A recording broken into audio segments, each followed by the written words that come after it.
Araxis! Well timed.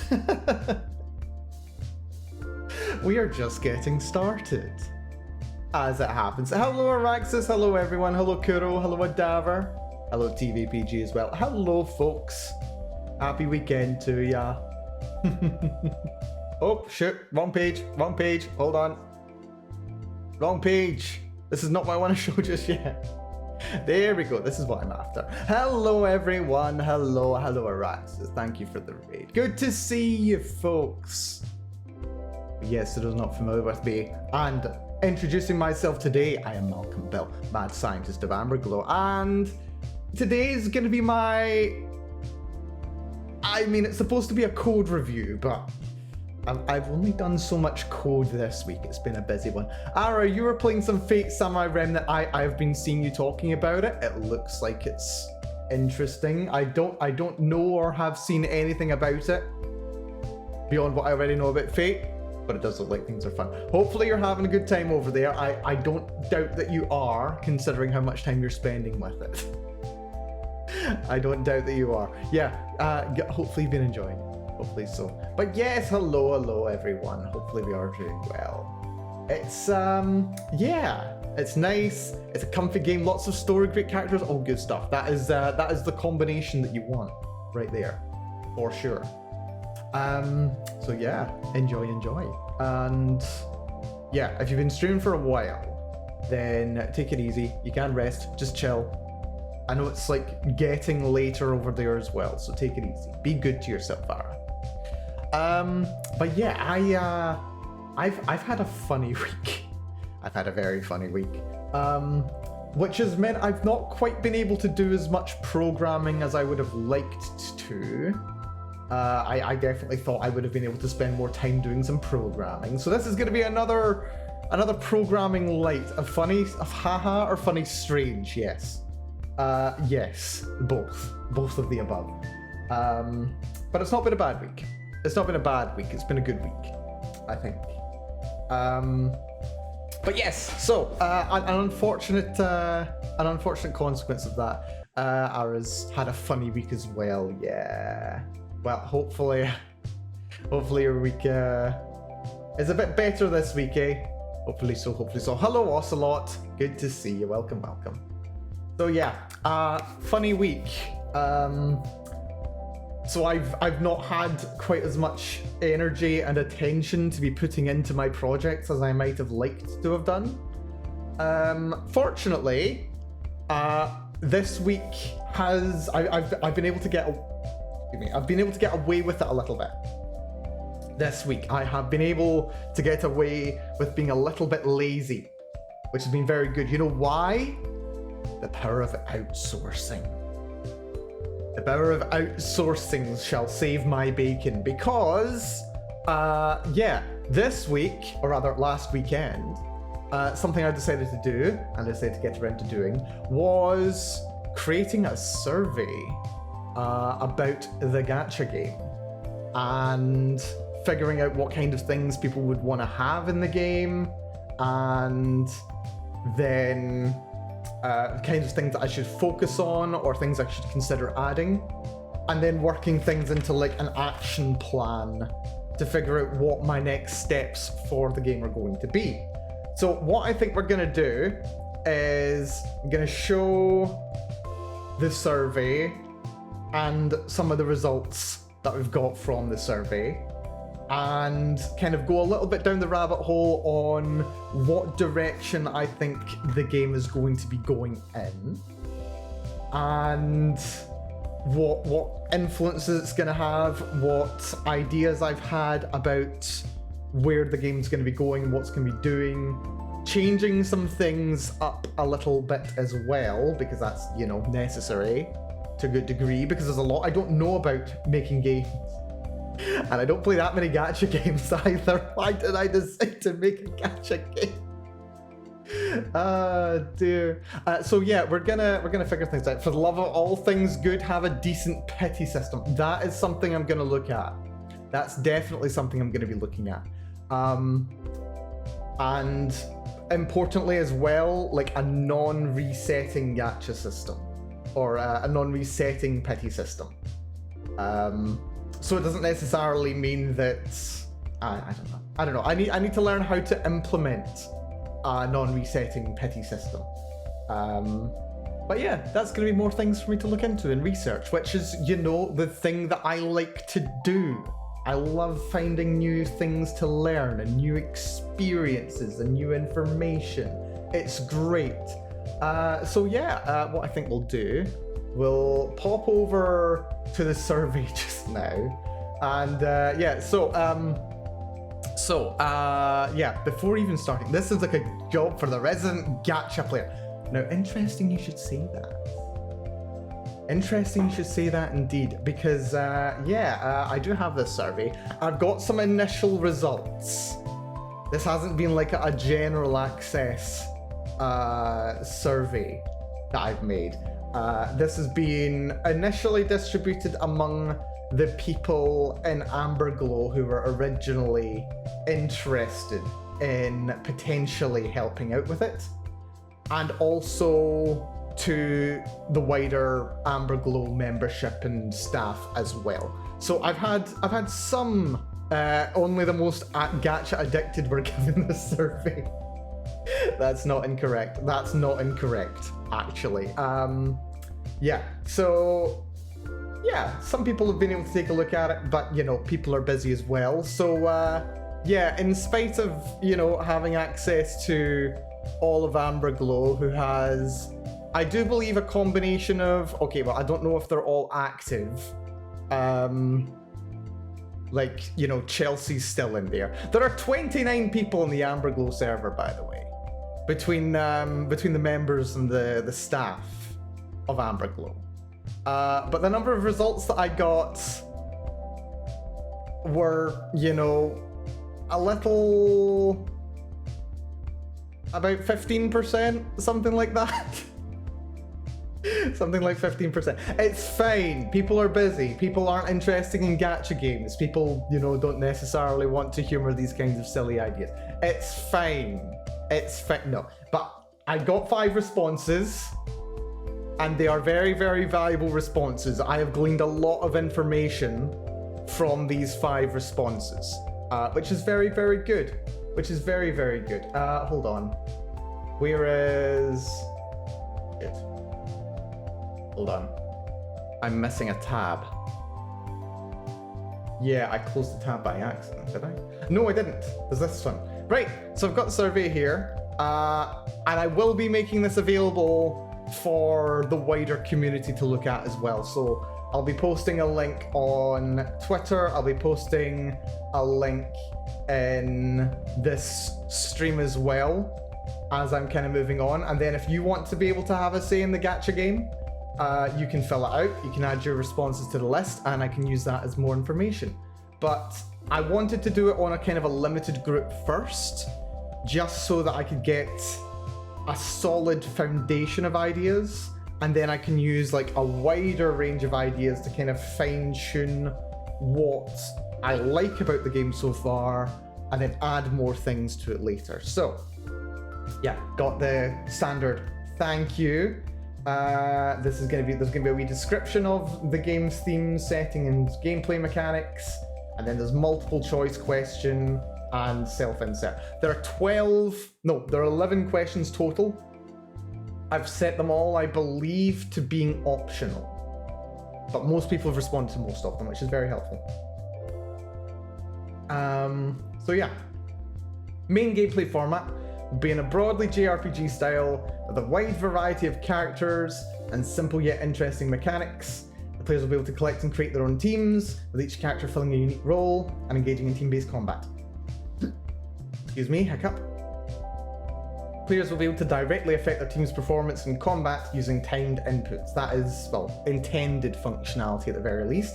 We'll see if and when that comes about. The game will have server support with account registration, logins, and central storage of, you know, account information.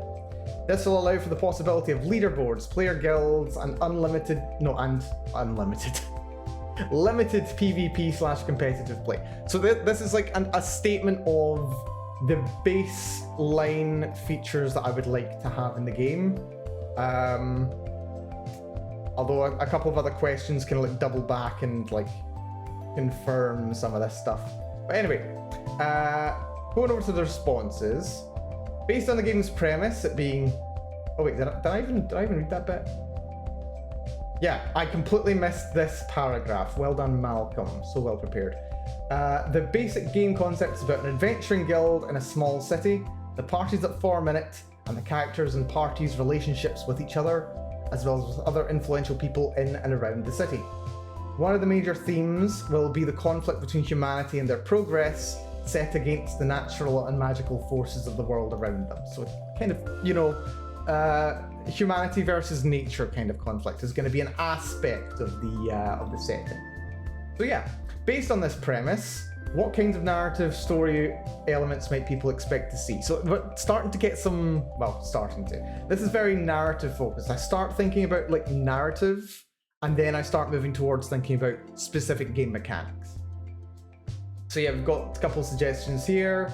Humanity using a lot of magic, while beast folk and beasts are fighting against it because of it ripping life out of nature. We've got a very kind of, we're going to do like a little bit of analysis on some of these responses, which is going to be fun. They are down here as anonymous, but I think some of them will be more obviously anonymous than others. So I'm not going to say who wrote some of these responses, but you can probably put 2 and 2 together. But yeah, so this one's very, you know, very climate change kind of focused. Is kind of the idea with humanity using the magic. It rips life out of nature. You know, very kind of climate change kind of dealio. 17% turnout isn't that bad with a short control group. Yeah, that's true, Absolute. That is true. I am happy with it. Main characters travel through different towns and take on missions people put on a request board. So yeah, that's something that I hadn't actually thought of, which actually turns out to be pretty helpful. Like it's very narrative focused, but like the idea was gonna be like, you know, you start in a small town or like a small city or something, and then you operate out of that. With it being a city, there's enough people around to justify all kinds of industry, all kinds of like demand for adventuring guild services kind of thing. But a little bit of traveling out to other towns and villages and what have you. Yeah, that's that could make some really interesting little stories, I think. We'll see how that goes anyway. The power of the guild society over society as it moves forward. So this is really interesting. Because one of the, like I've mentioned several times, especially when thinking about game design, I have been mentioning the Grungeon Master over on YouTube. He did a fantastic video, I think about half an hour long, and it was talking about why, like a realistic way why an adventurer's guild trope might naturally come about inside a setting. And yeah, one of the things that was covered in that was how the power of the guild changes as it becomes more influential in society. You know, like it starts out just being like a guild dedicated to helping out some merchants, like deal with problems on the road before they, you know, actually end up attacking their caravans or what have you. And then going towards, yeah, the Adventurers Guild refusing to operate in certain cities if they don't get certain considerations from the local administration, which can just be very fun. Yeah, I think having a little bit of I mean, like, it kind of like ties quite well into the whole progress of humanity, because it's also the progress of society and like organizations within society. Exploitation of natural wealth versus sustainability of it. That's kind of harkening back to climate change as well. Whether humanity and nature have to be in conflict and the nature of progress, another good theme there. And how magic and technology either conflict or work together. Yes, all very appropriate themes, all good to have notes on. And then we start getting some kind of chatty one. I like this chatty one. This is a really good idea. Ties back to this other one about going to different towns. So you know how in animes have different parties have different names. Maybe you can also incorporate different cities adventuring guilds as a different faction. And within those factions, there are parties who have rivalries or better relationships. And then we have a specific example here. For example, Malcolm Bell is associated with Vestia City and has a strong rivalry with Chelsea, who is a member of X Party. Unfortunately for them, they are both in Amberglow Party. Yes. This is really good. Like, this does tie back to the previous one. But like, something that I hadn't considered is the existence of multiple guild branches, where they've got their own hierarchy, they've got their own culture, they've got their own way of doing things, they've got their own status quo. And you can just imagine like a party from a guild in one city being sent to another to kind of help out with stuff, and then they end up butting heads with the local group kind of thing. And like this kind of naturally blends into how, you know, in gacha games, a lot of characters are like affiliated with different groups or different organizations or different parties, or, you know, they've got their own kind of tribal relations with each other almost. And that you can kind of like group certain people together based on who they spend the most time around. That kind of like organically helps come out of that. So maybe there will be like a different, maybe there will be like different guilds and group relations between the factions. Will be interesting. I'm gonna be definitely thinking about applying that. It'll shape how it'll influence how I go about shaping the different characters in it. And then yeah, I wonder who wrote the last one. Probably a loser guy that wants to save the world and has a big harem. Zombies would be cool. Haven't seen that much. Okay, so apparently I have to include zombies now. Apparently I have to include zombies now. Thank you for this one. Whoever wrote this one. Okay, part of me is these are all guidelines, not actual rules. Indeed, very true, Araxis. Yeah, no, these are definitely not hard and fast rules. These are not things that I have to do. This is just, all of this is basically just to try and get a better understanding about people's expectations and what people would want to see in this kind of a story, and so that I know what people want, so that I can play with that. I can come up with something very unique and individual and, you know, that kind of stuff. So the more information I have, the better. If I was to do anything along the lines of like the loser with the big harem, I would maybe go towards making that a kind of like a parody kind of thing. Let's make the main character have selectable gender and not have a harem. Yeah, I think we could maybe look at doing something like that. You know, that's something I haven't thought about. Like, what role exactly does the player character have? Like, is it going to be like, are they important to the narrative, or are we going to be like following one of the characters inside the game, or is the player themselves going to be the character inside the game? I don't know. That's going to be a bit of a narrative thing. Platonic relationships for all. Well, I mean, okay. If you've seen me playing Starfield, you'll know that whenever I see a flirt option, I don't take it. So there may be, I don't know. Later on, you'll see there was a suggestion that some of the characters be romanceable, but I don't know if that's necessarily something that I want to do. Maybe it will be, maybe it won't be, I don't know. Maybe it'll be a case-by-case basis. But yeah, definitely wanna, yeah. We'll see how things go. It's not gonna be, well, anyway, it's not gonna be, you know, some, well, just wait until you see a future suggestion from this respondent. Yeah, that we're gonna like, it's weird, like I categorically I'm less likely to go for this person's options specifically, and not because of any bias. I don't even know who they are.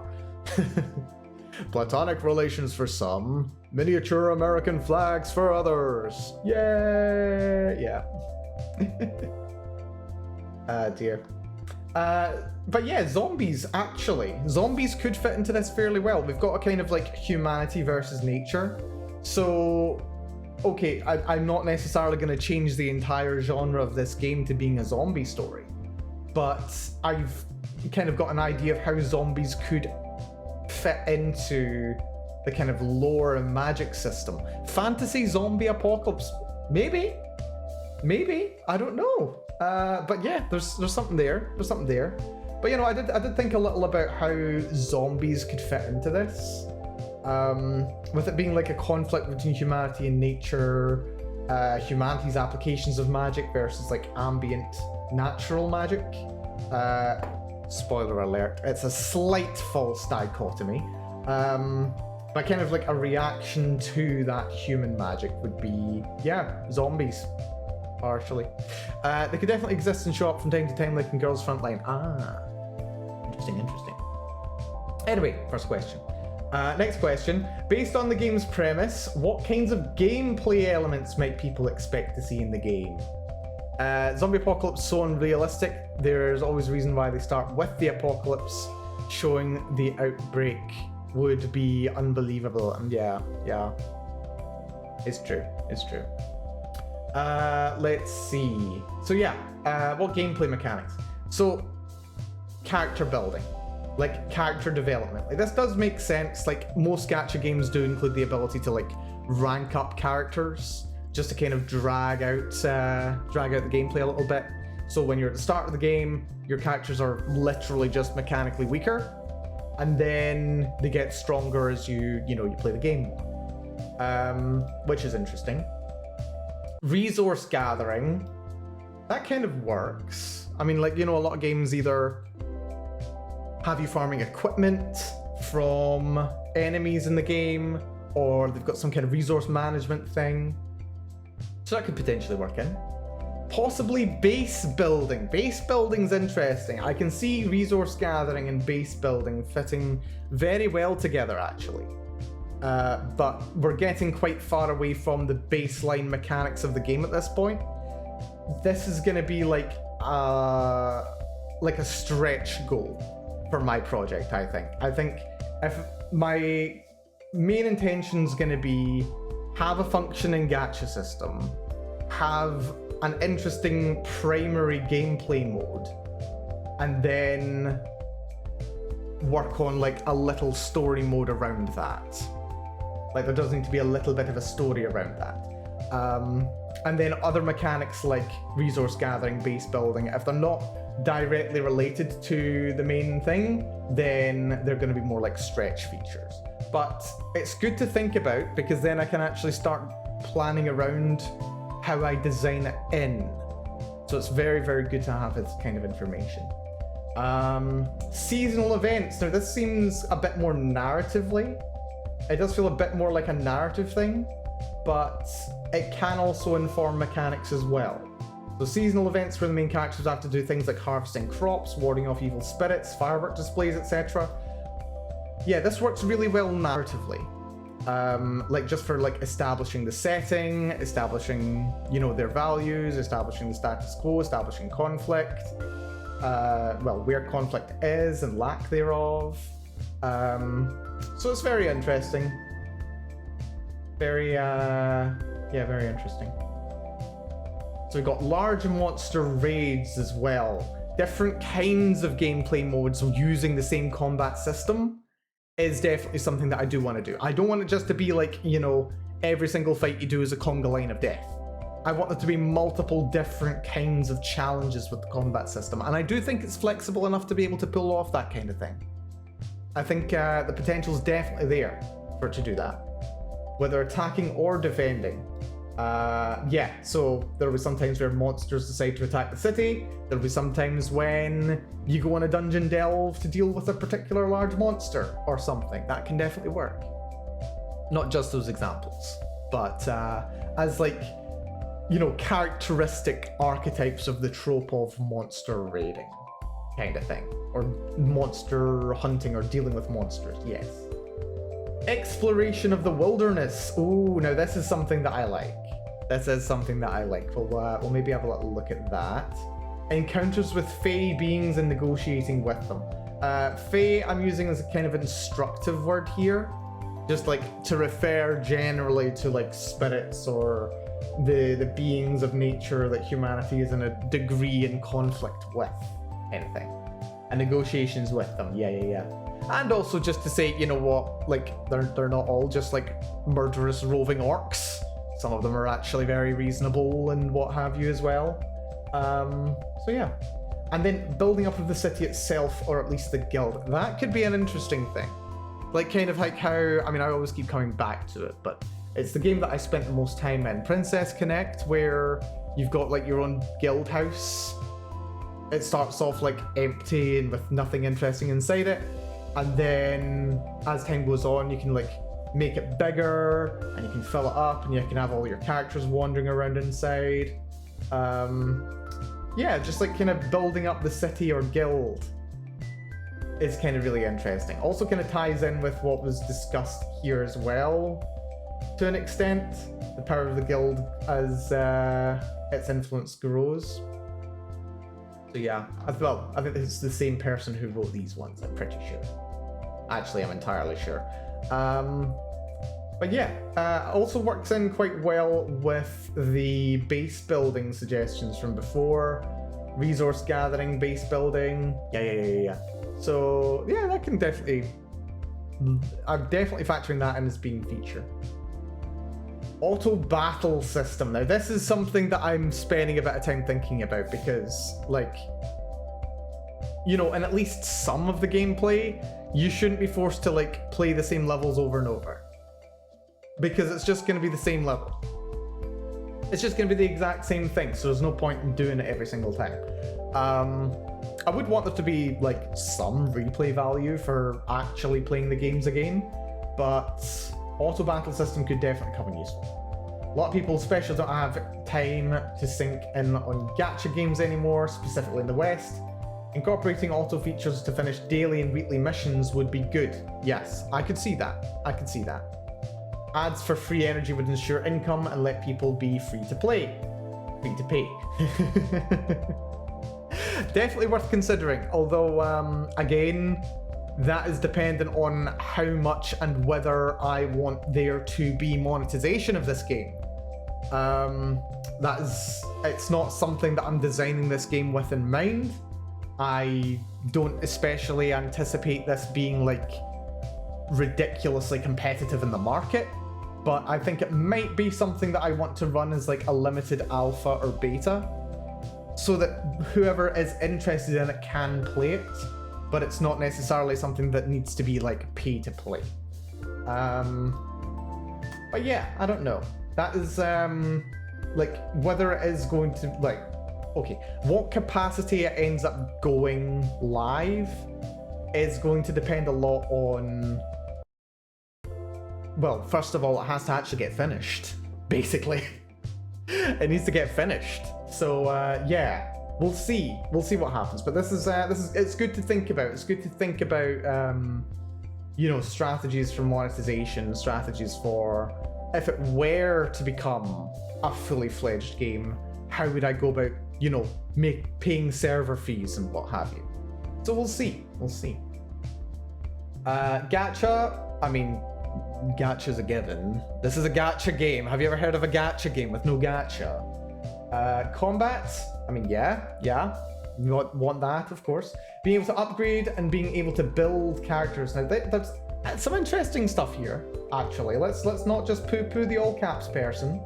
Upgrading characters, yeah, we kind of mentioned that up here. Character building through equipment skill points.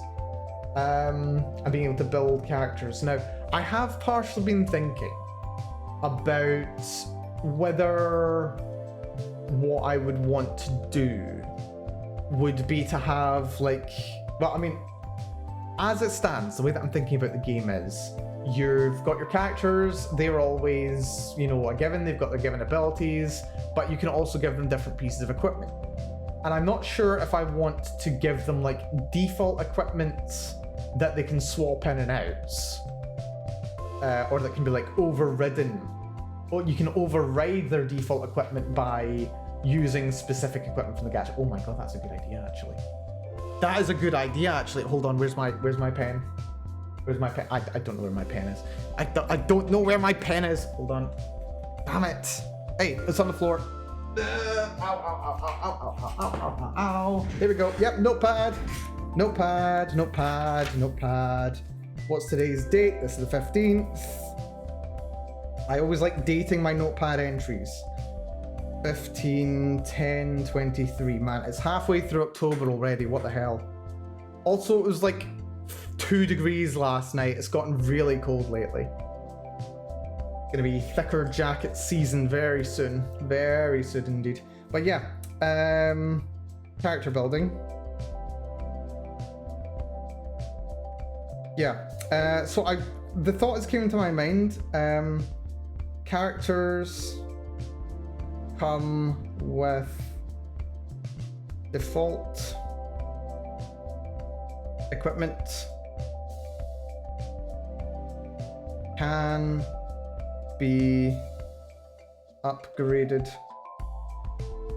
swapped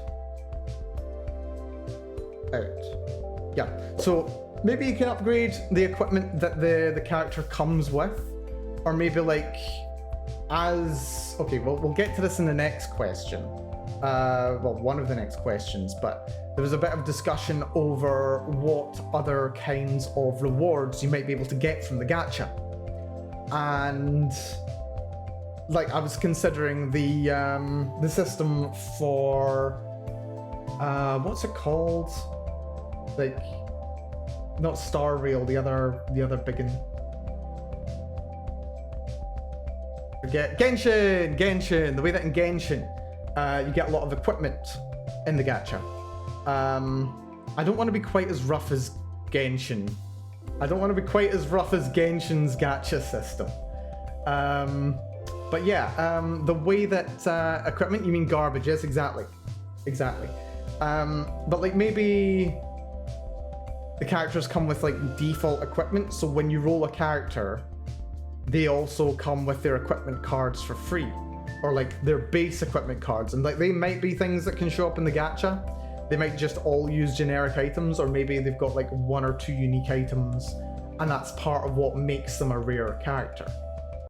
And then they would be like unique to that person. You can like remove them, but it's like always there's like a default option. Maybe, I don't know. But yeah, could potentially do something like that. That's an interesting one.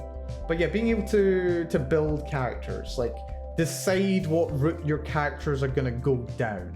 It's kind of fun. I was thinking something like weapon skill inheritance from Fire Emblem Heroes.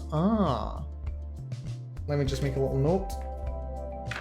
That's another game to add to the list of things to check.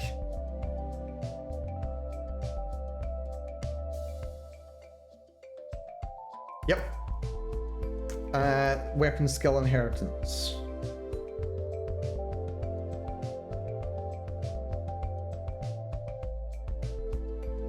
Alrighty, we'll give that a little think. Thank you for that suggestion there, Ocelot. Rightio, so we've got a couple of questions down already. We've got a question about the narrative and story. We've got a question about gameplay elements. Let's look at specific gameplay mechanics. Just be careful and make sure you can't brick characters. That was annoying in Precone. Yeah, that is an interesting thing. I think I'd maybe have it so that you were able to like intentionally downgrade a character if you wanted to. Kind of like rather than playing like standard Pokemon where, you know, you get your Pokemon to like level 100 or whatever and then you're stuck with them. You'd be able to play it a little bit more like Pokemon Showdown, where you can actually set the level of your Pokemon, and like maybe it would be worth like playing like rather than a level 50 Pokemon in a one-on-one, maybe you would want to play as like a level 48, which reduces your speed below a certain level to better be able to counter a particular threat. There's a big moth flying around the cat is something adorable. I mean, also it's a shame for the moth, but adorable. Dear. But yeah, so specific combat systems. So I don't feel like I did a great job of like explaining the distinction between these.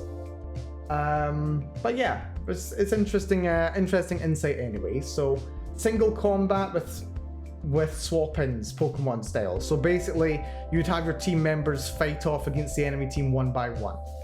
One person was kind of cool with that. Which is, you know, good to know.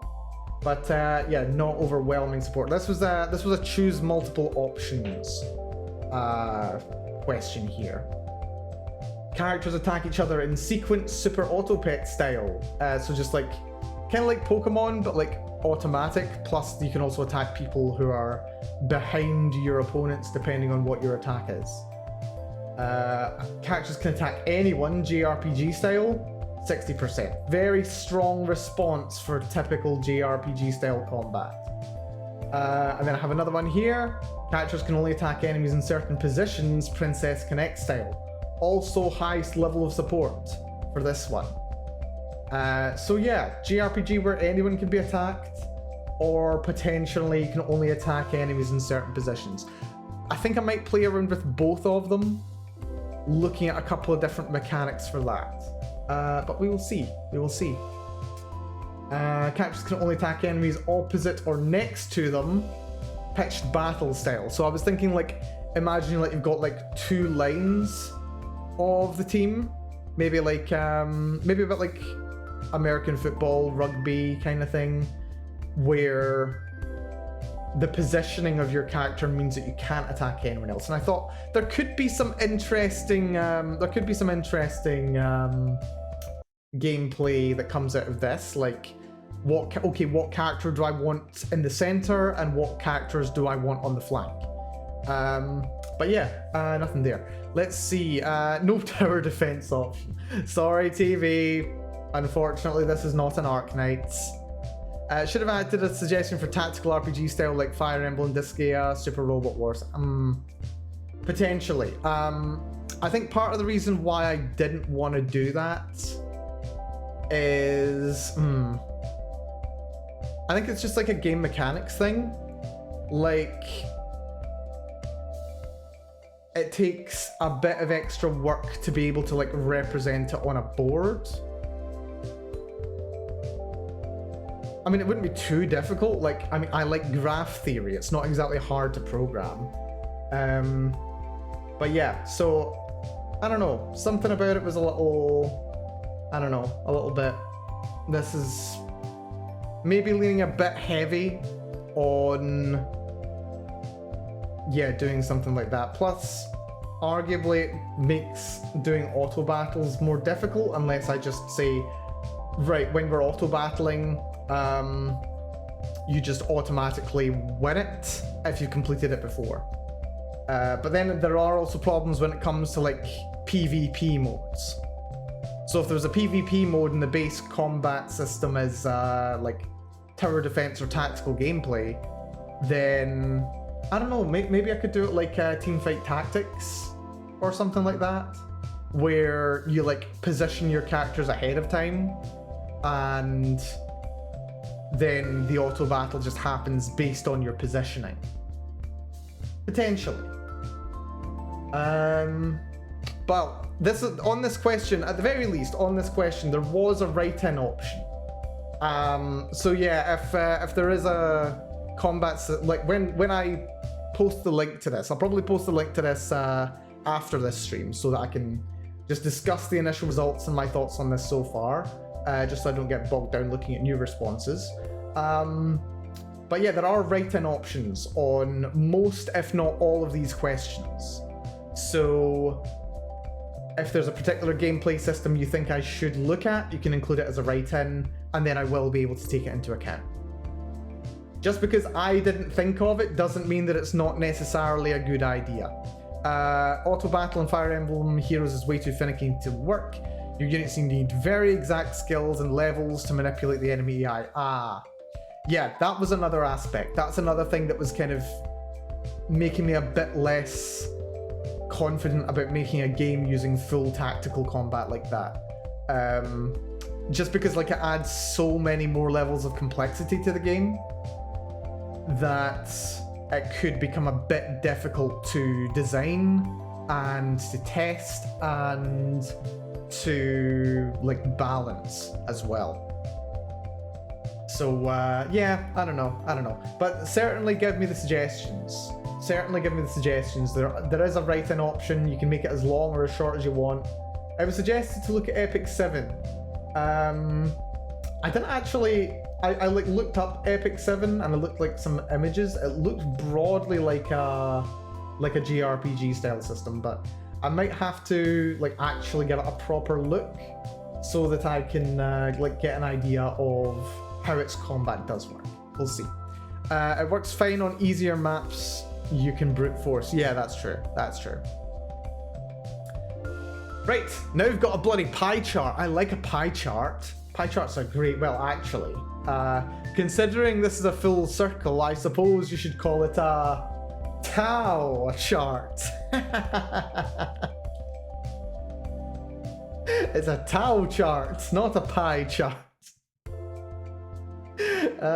Dear me. So yeah, it was just a simple options. I originally just had two options. Do you want to be turn-based or real-time? The vast majority of people want a turn-based game, which is fine. That's kind of what I was kind of thinking.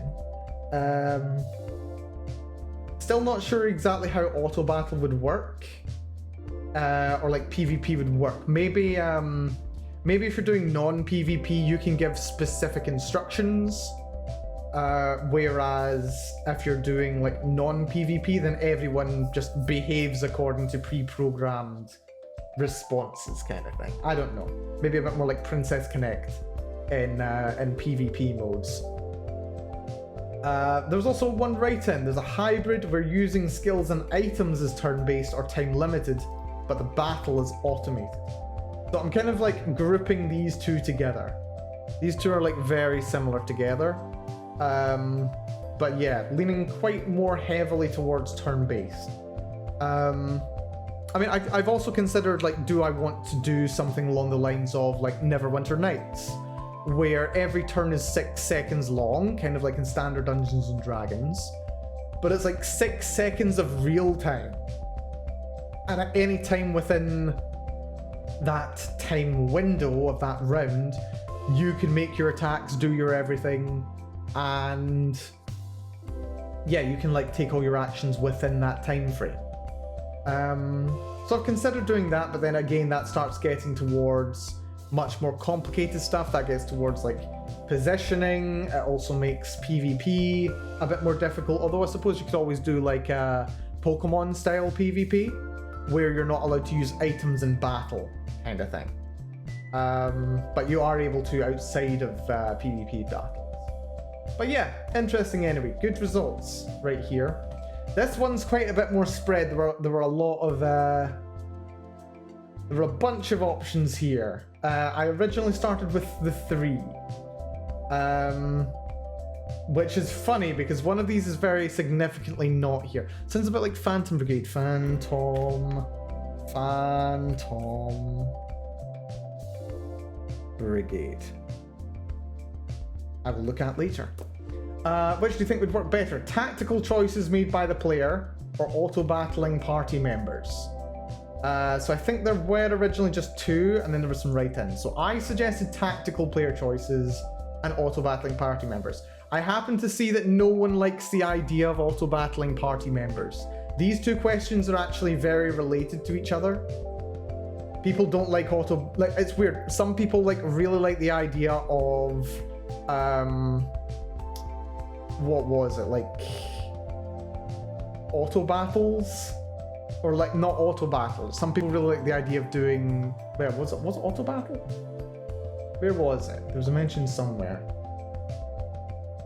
There was an option somewhere. Where was it? Someone mentioned auto battle system. This gets mentioned by 2 people in multiple places.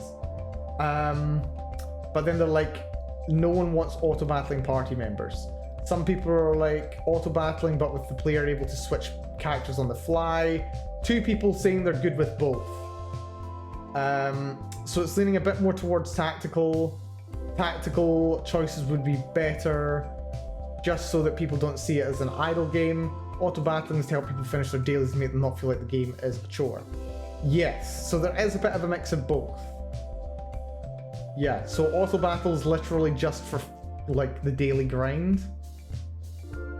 And then good with both as long as it's a little more complicated than pressing alt buttons in Princess Connect. Yes, yes, yes.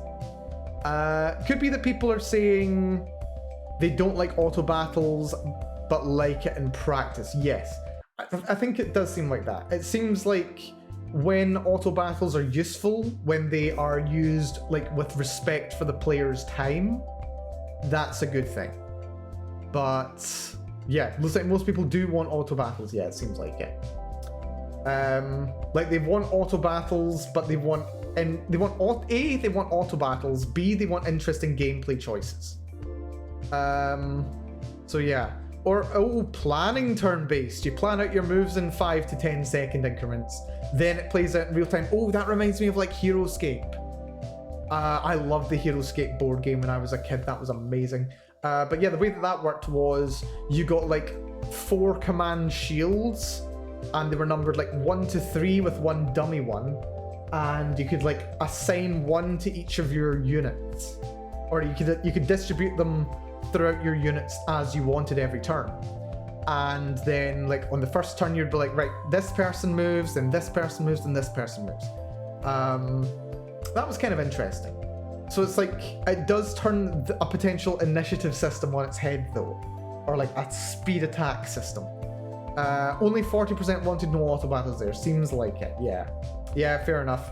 Because like the tactical player choice. Well, when they say tactical player choice, it doesn't necessarily mean that they don't want auto battles. It's just they would prefer tactical choice. I don't know. But yeah, everybody else is either okay with or yeah, they're either okay with or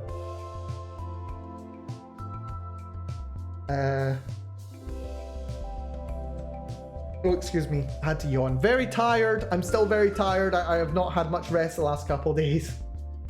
Not at all. Yeah. So yeah, I think auto battle with respect for players' time, but still interesting gameplay. And I don't know why it's like glitching like that. I think it's like, yeah, well done Google. If I hover over your text window to copy the text.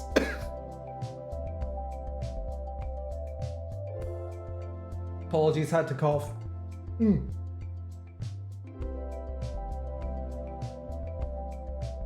Oh dear. My throat is uncomfortable today. Yes, yeah, I hover over this to like copy the text. But then like when I'm hovering over the window, it means I'm no longer hovering over the pie segment. And when I'm hovering over the window, and like because I'm not hovering over the pie segment, it then like removes the text bubble. But when it removes the text bubble, then I'm overlapping the segment, and then it just like makes an infinite loop. Google, you have more than enough money to fix this. My goodness. Anyway, where was I? Yeah, because like if you do this, like if you just like naively hover over one of them, just go, why is it glitching like that? That's just weird. That's just weird. Ah, dear. Anyway. So yeah, I think that's kind of what I'll do there. This is something to investigate more, I think. What kind of rewards would you like to see in the gacha? Aside from collectible characters. So it looked like everyone who responded so far doesn't mind the idea of getting equipment in the gacha. And I think there is a way to make it valid, that you can get equipment in the gacha. We'll see about that. I do prefer being able to make those tactical choices, but if I can auto battle a mission I already completed, I'll definitely take that choice. Yes, exactly. Exactly. So yeah, I'm not saying this is like overwhelming support for people saying, yes, one of my gacha rewards should be weapons or armor or equipment or whatever.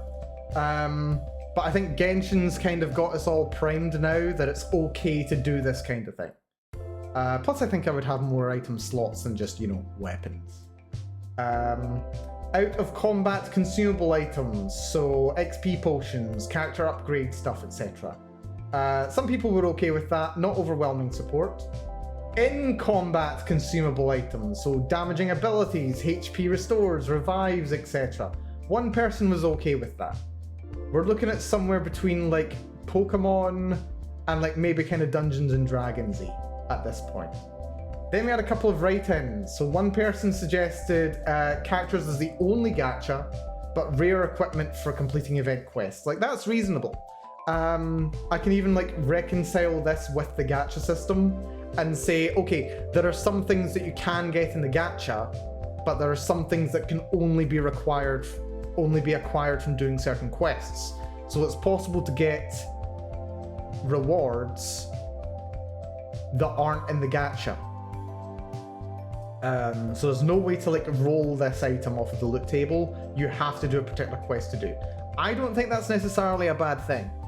It would, that kind of thing, depending on how it was implemented, could do quite a good job of encouraging people to play the game in ways that I want them to do.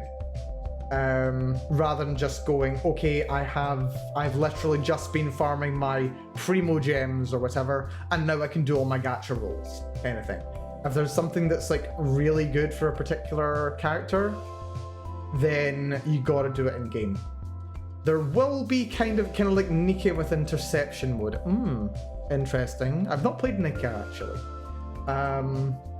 Seen a couple of clips. But yes, so I could see that work.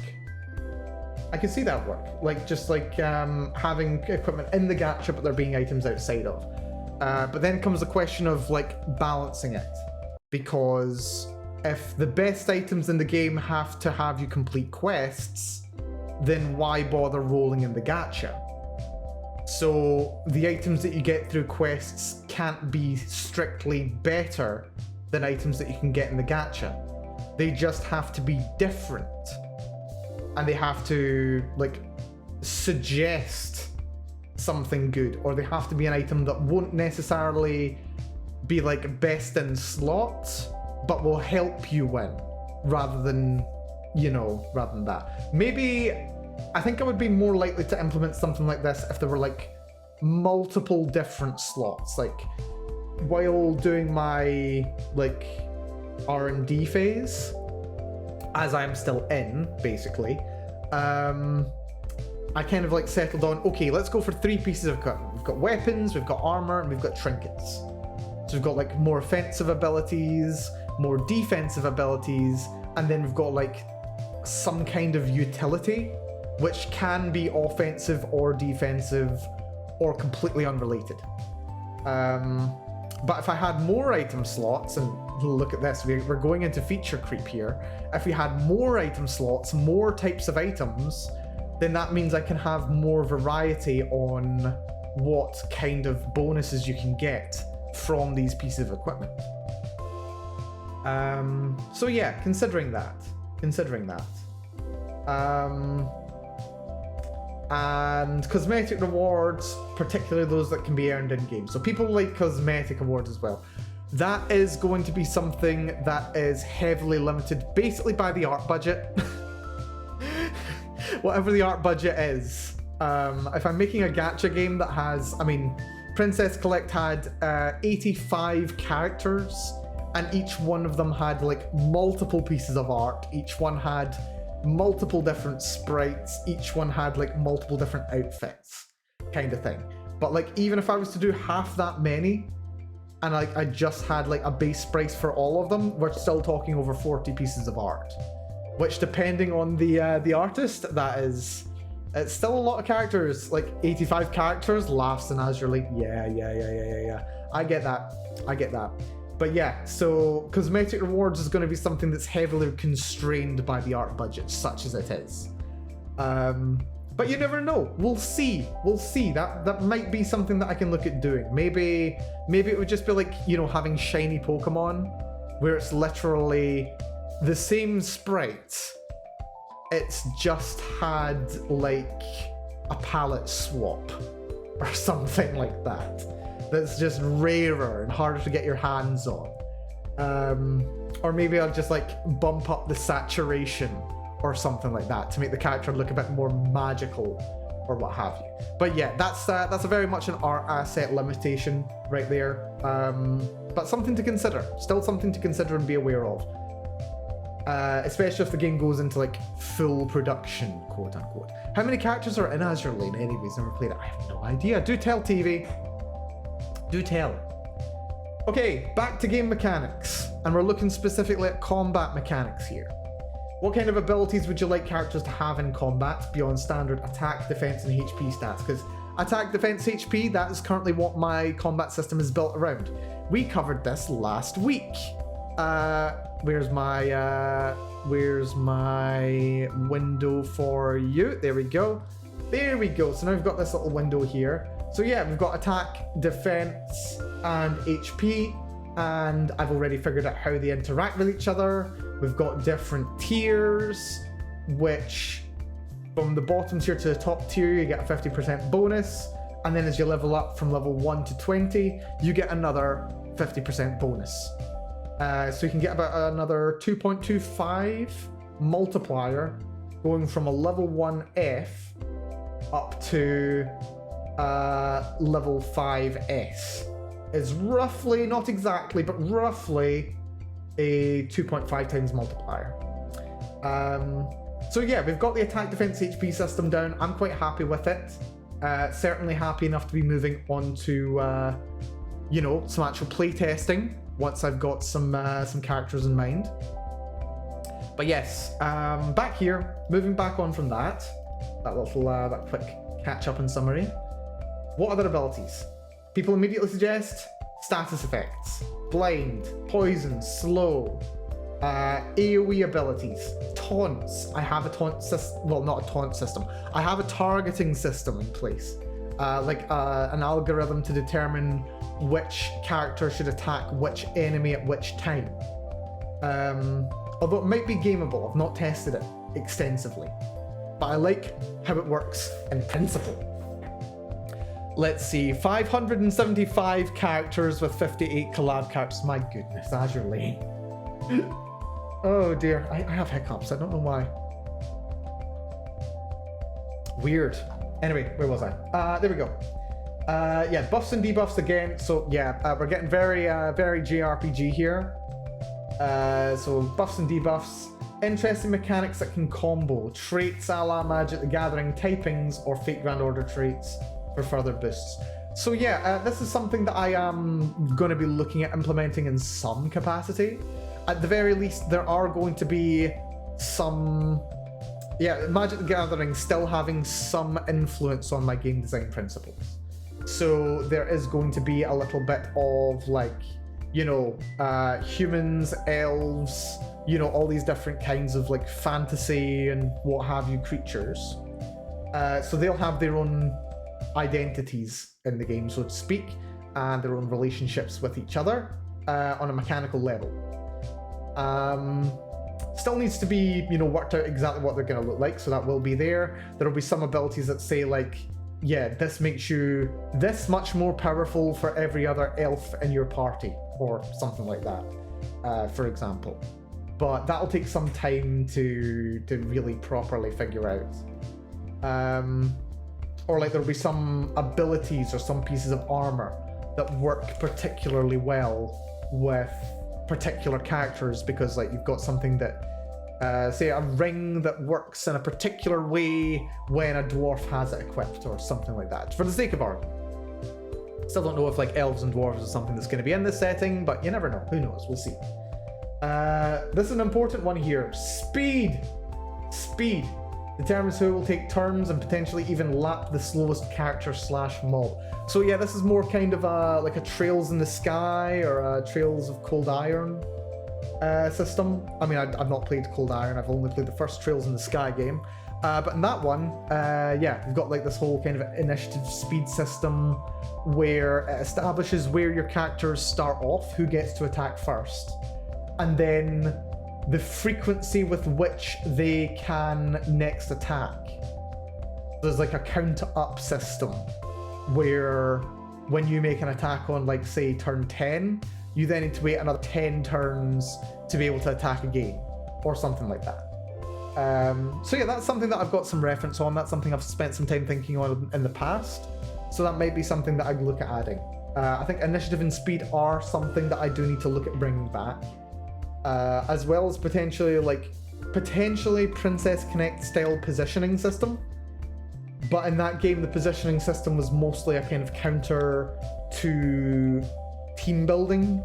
Like if you had like a really, really strong character, then they'd be great. But the thing is, the best tanks would be naturally positioned behind some of the worst tanks. So you couldn't just have like a line of really good tanks all in front of each other, because the first one would be rubbish, and then the ones behind it would have nowhere near enough support to do their job. So yeah, still got to really think about doing some like proper tests for the combat mechanics. But we can see speed, initiative, and maybe placement. They might be things that are worth including. They might very well be. And behold, we have the return of the caps lock person. They have suggested that I add a boob stat.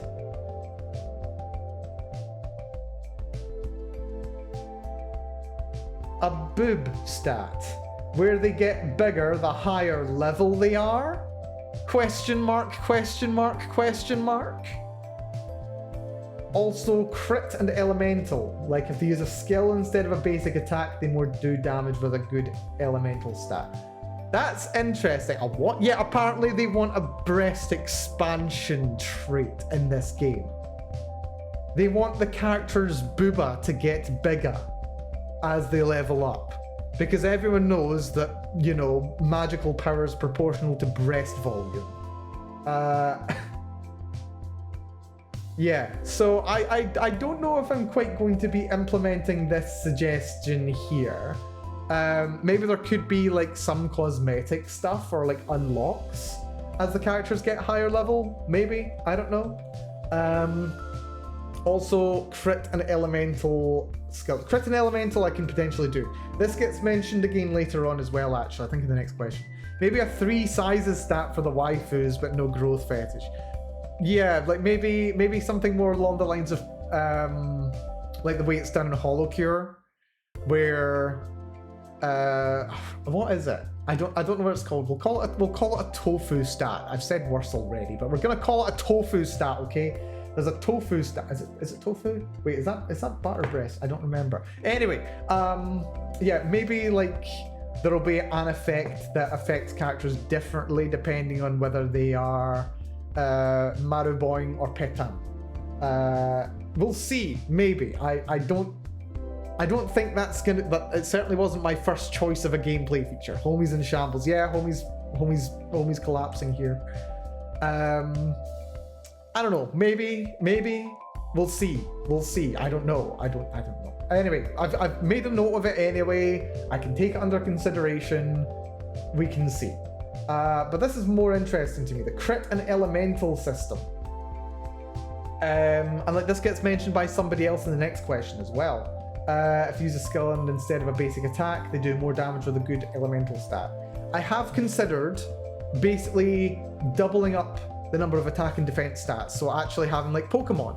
Like there's a speed stat, well not speed stat, there's a regular attack and defense stat, but there's also a special attack and defense stat.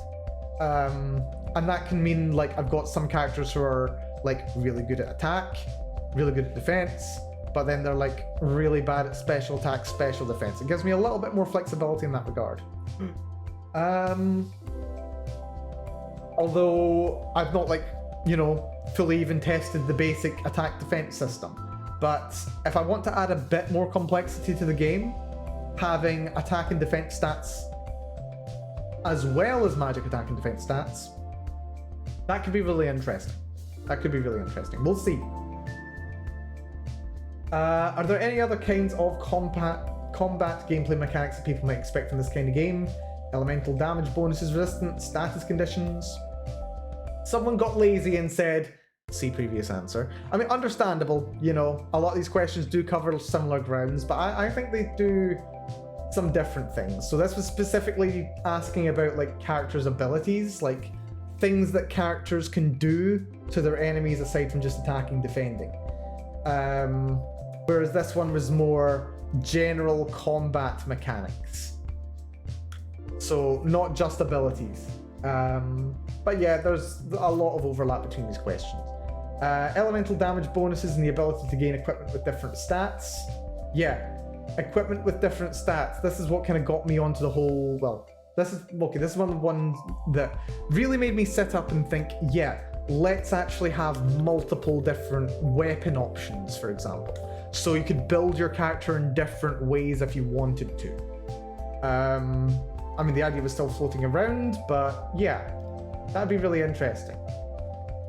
Instead of damage and resistance, increased crit chance against opposite elements and a chance to miss if it's the wrong element.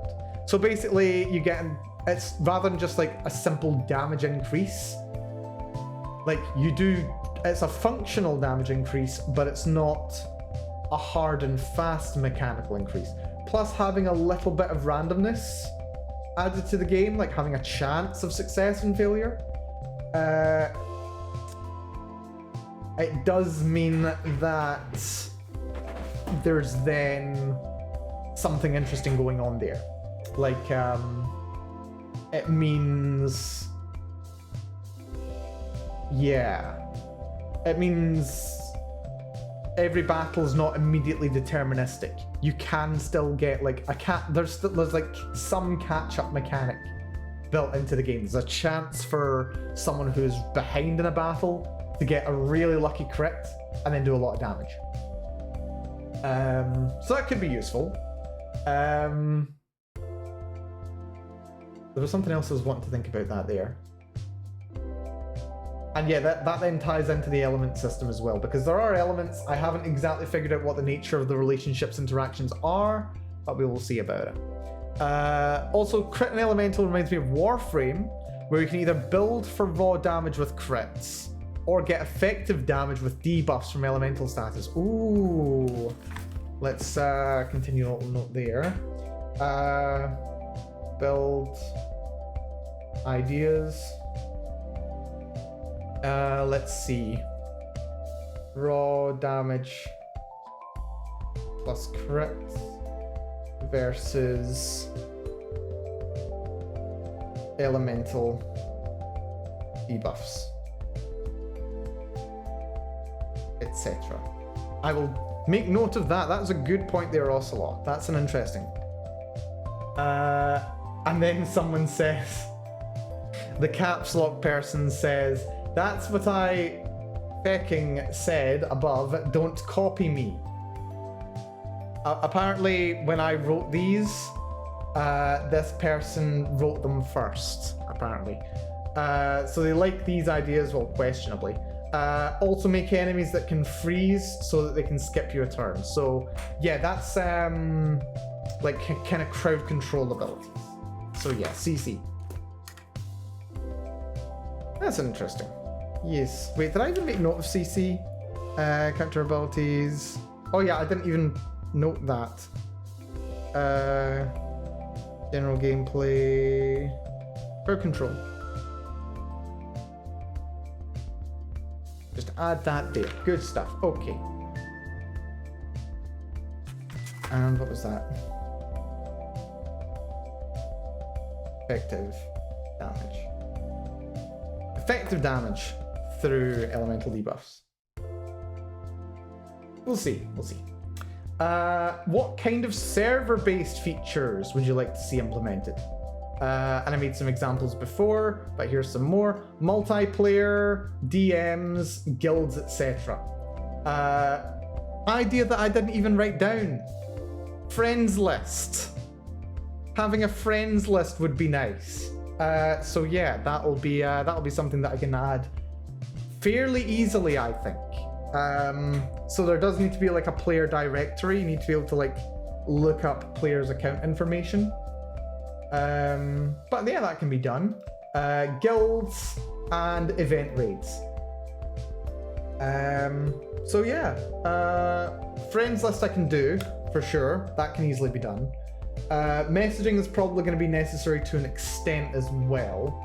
and then event raids as well. That's gonna be like that's like an interesting kind of blend of combat and narrative, I think, in there.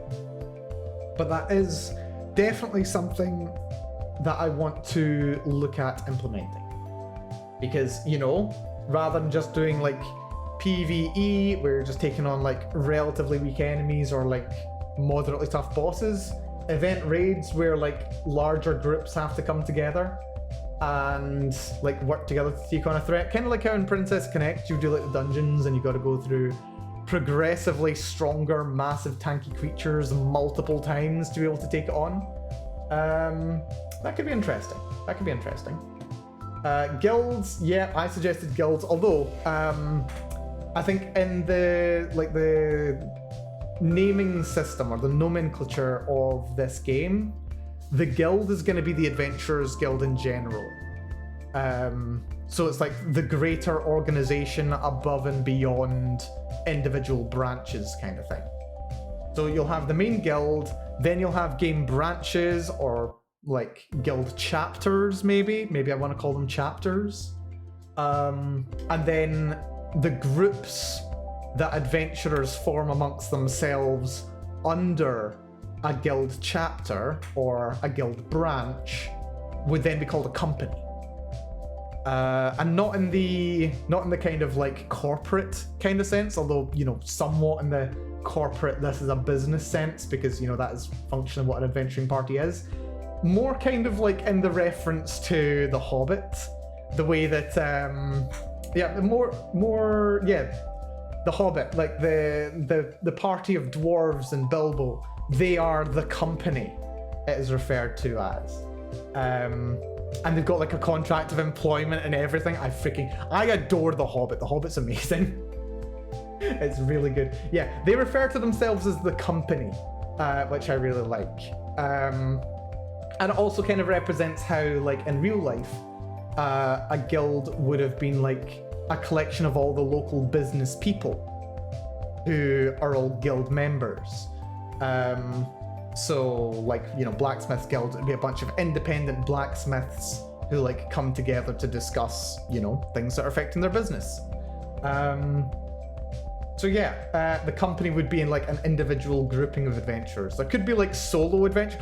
Oh my god, I just got an idea for an absolute like chuny, edgy loner character who like refuses to be part of a company. Like they like join companies like, or join parties on like individual missions, but like, yeah, oh, okay, this is an idea. I like this. Yeah, so a lot of fun can be had with this anyway. That's fun. I like that. So yeah, friends list. Support characters. Now that's an interesting one. So a player can like put a character up as a support character, and then you can like use some resource to be able to use a friend's character to help you get through part of the game. That could be really interesting and a really good way to like help players kind of catch up in the game as well. That could be good. Support character. Did I even make note of that? My god, I didn't even make... Oh no, I did make a note of support characters. That's fine. Go back to... Wait, I wrote narrative stuff? Yeah, no, narrative stuff. What was it?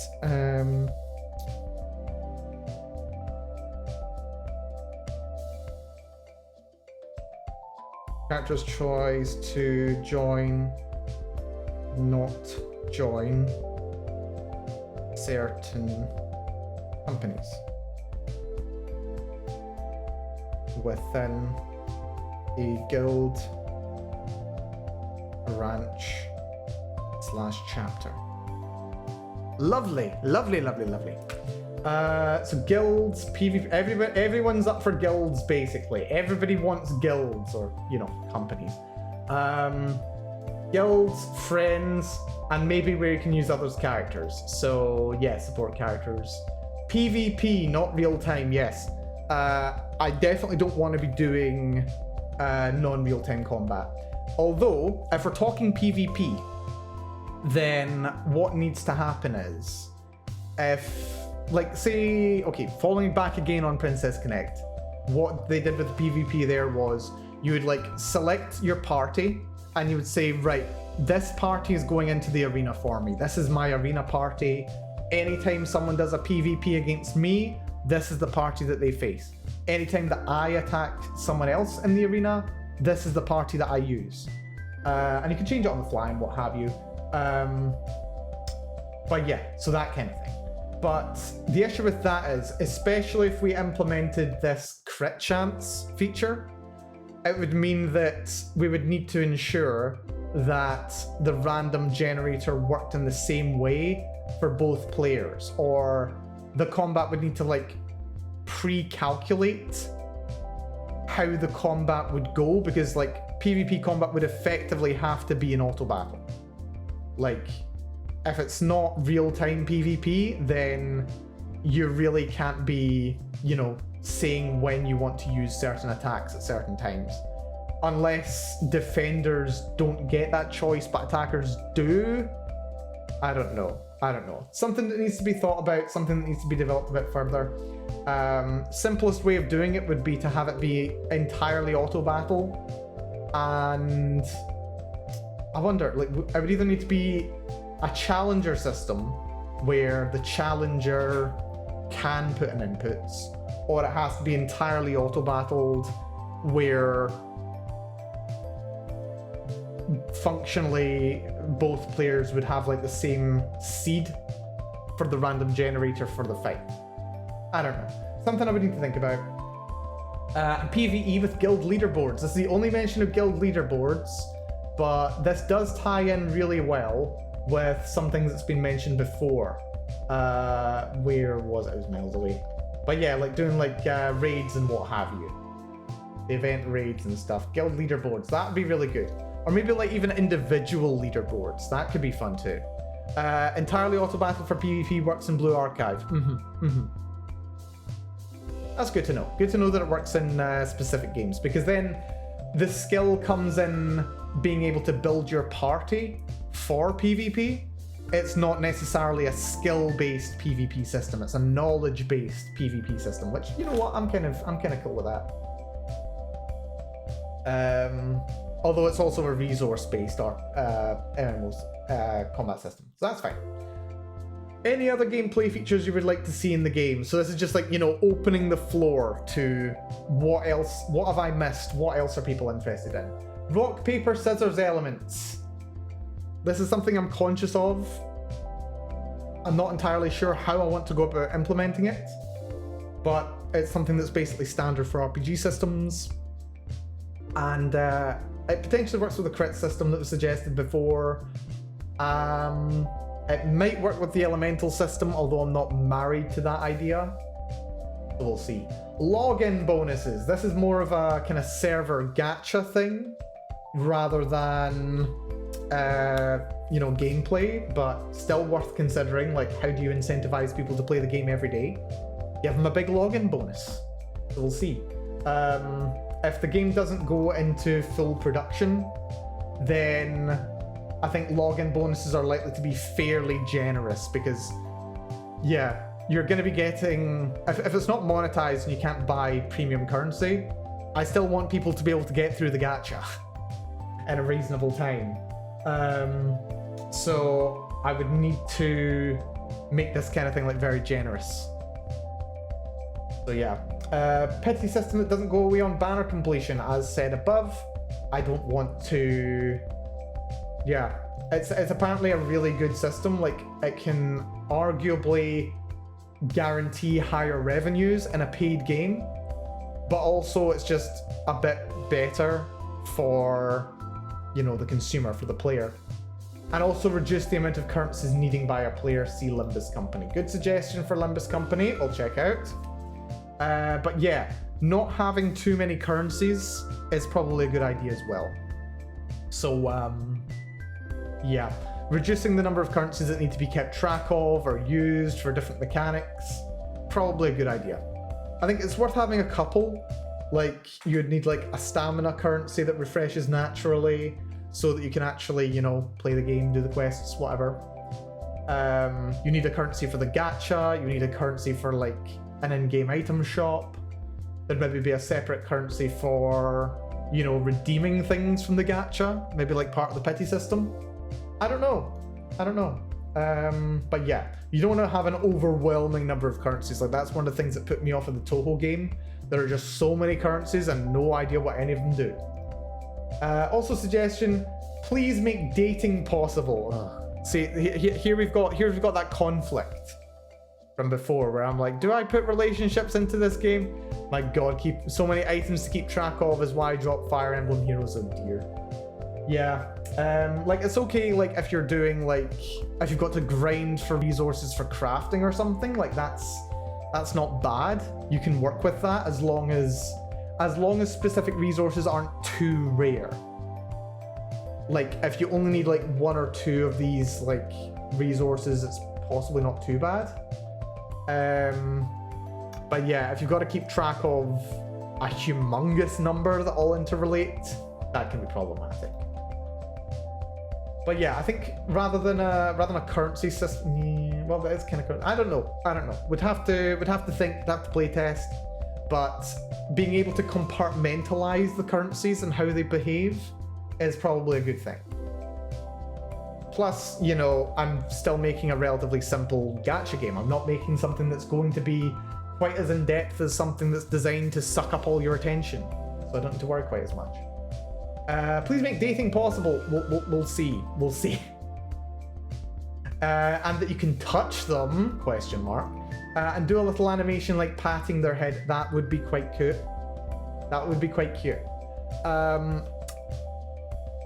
This is kind of a little bit of gameplay.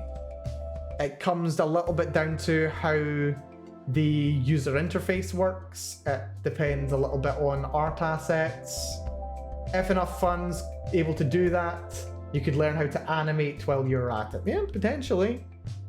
If I want to do a little bit more like that live 2D head pathing, well, yeah, the thing is, then I would need live 2D models for all the characters. And this is not the Konosuba game, which does have live 2Ds of all the characters. I wonder if you can extract those.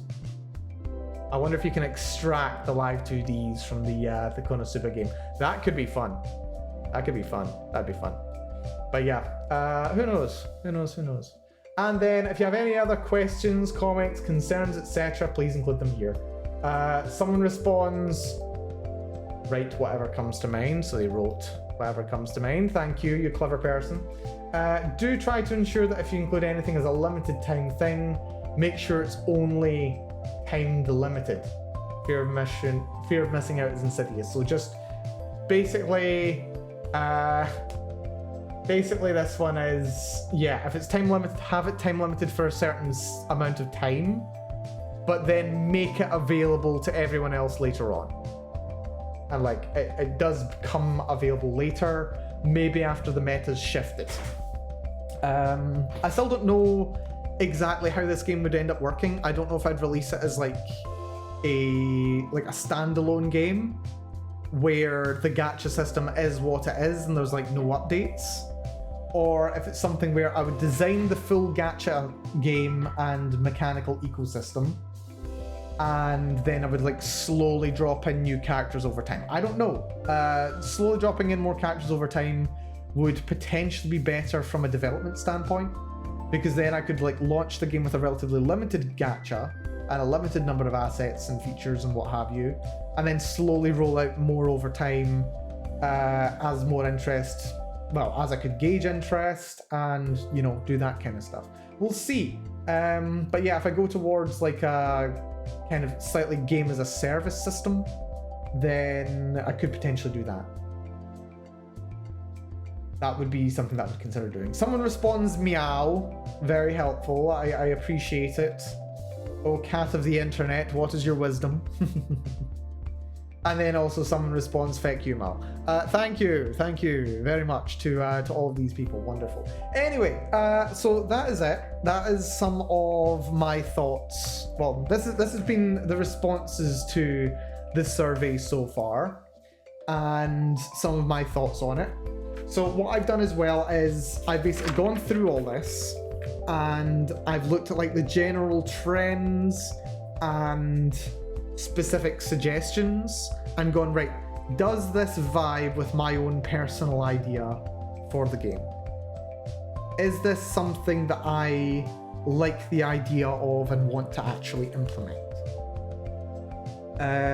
So I've like just ended up like writing them all down. I've got them categorized into like combat, character abilities, general gameplay features, the gacha system, server features, and the narrative structure. So I've got all these little separate sections that are all set aside here. Just categorizing all of these results and all of the responses, because like they don't necessarily all match up. There are some things where it's like I'm talking about gameplay mechanics, but I'm getting suggestions. Where was it? Yeah, I'm talking about gameplay features, but then we're getting responses regarding login bonuses and stuff, and that's not necessarily a bad thing. Login bonuses, pity system, game currencies kind of thing. So like they don't necessarily fit, they're relevant to the question, but when I'm looking at it and thinking about these things, kind of the way that I've compartmentalized things, they could fit in another category slightly better. So I've like reorganized things. Also, Kuro, thank you for the stretch. I will stretch. I've thrown a mini posture check as well because I'm currently curled up in my chair, rather comfy. Good stretch. So yeah, I've got them all recategorized, and then started thinking, okay, now what do I want to start working on next? What is going to be? Imagine having a hydrate reading. You know what? I'll have a drink just for that.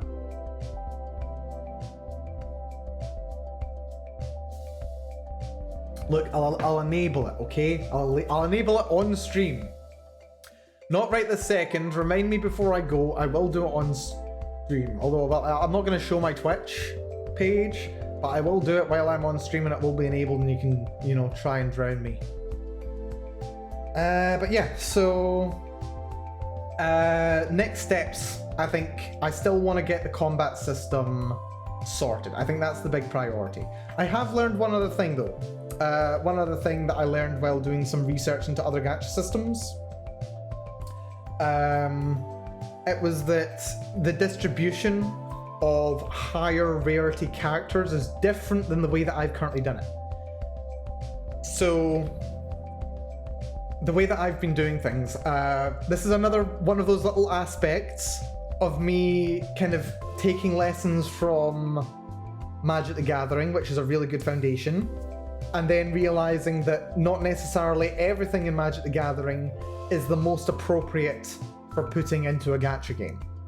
So specifically, I have realized that a lot of gacha games have a lot more slots available for more rare characters than lower rarity characters, which makes sense in a couple of ways. It was commented on last time we had a patch note stream by Sid. He noted that the original layout that I had, hold on, let's move back over here.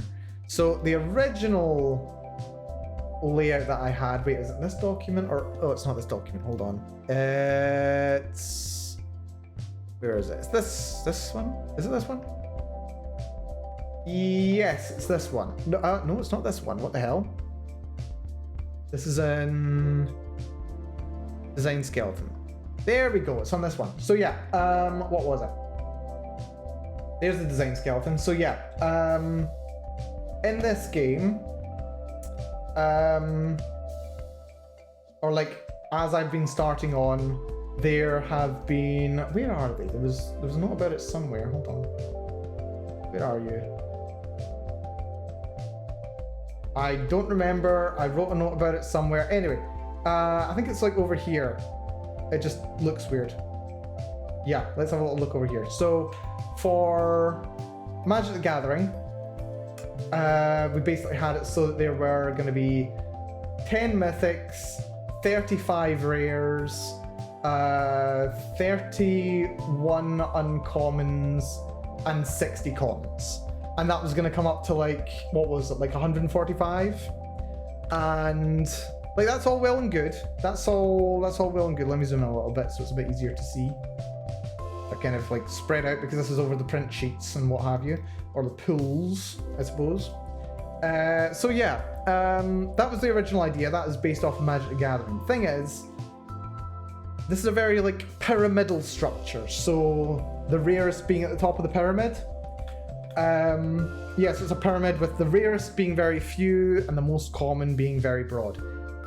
But this is actually kind of counter to what we see in gacha systems, where I had a little look at Princess Connect. I was looking at it for, I think it was something to do with the characters. I don't remember exactly what.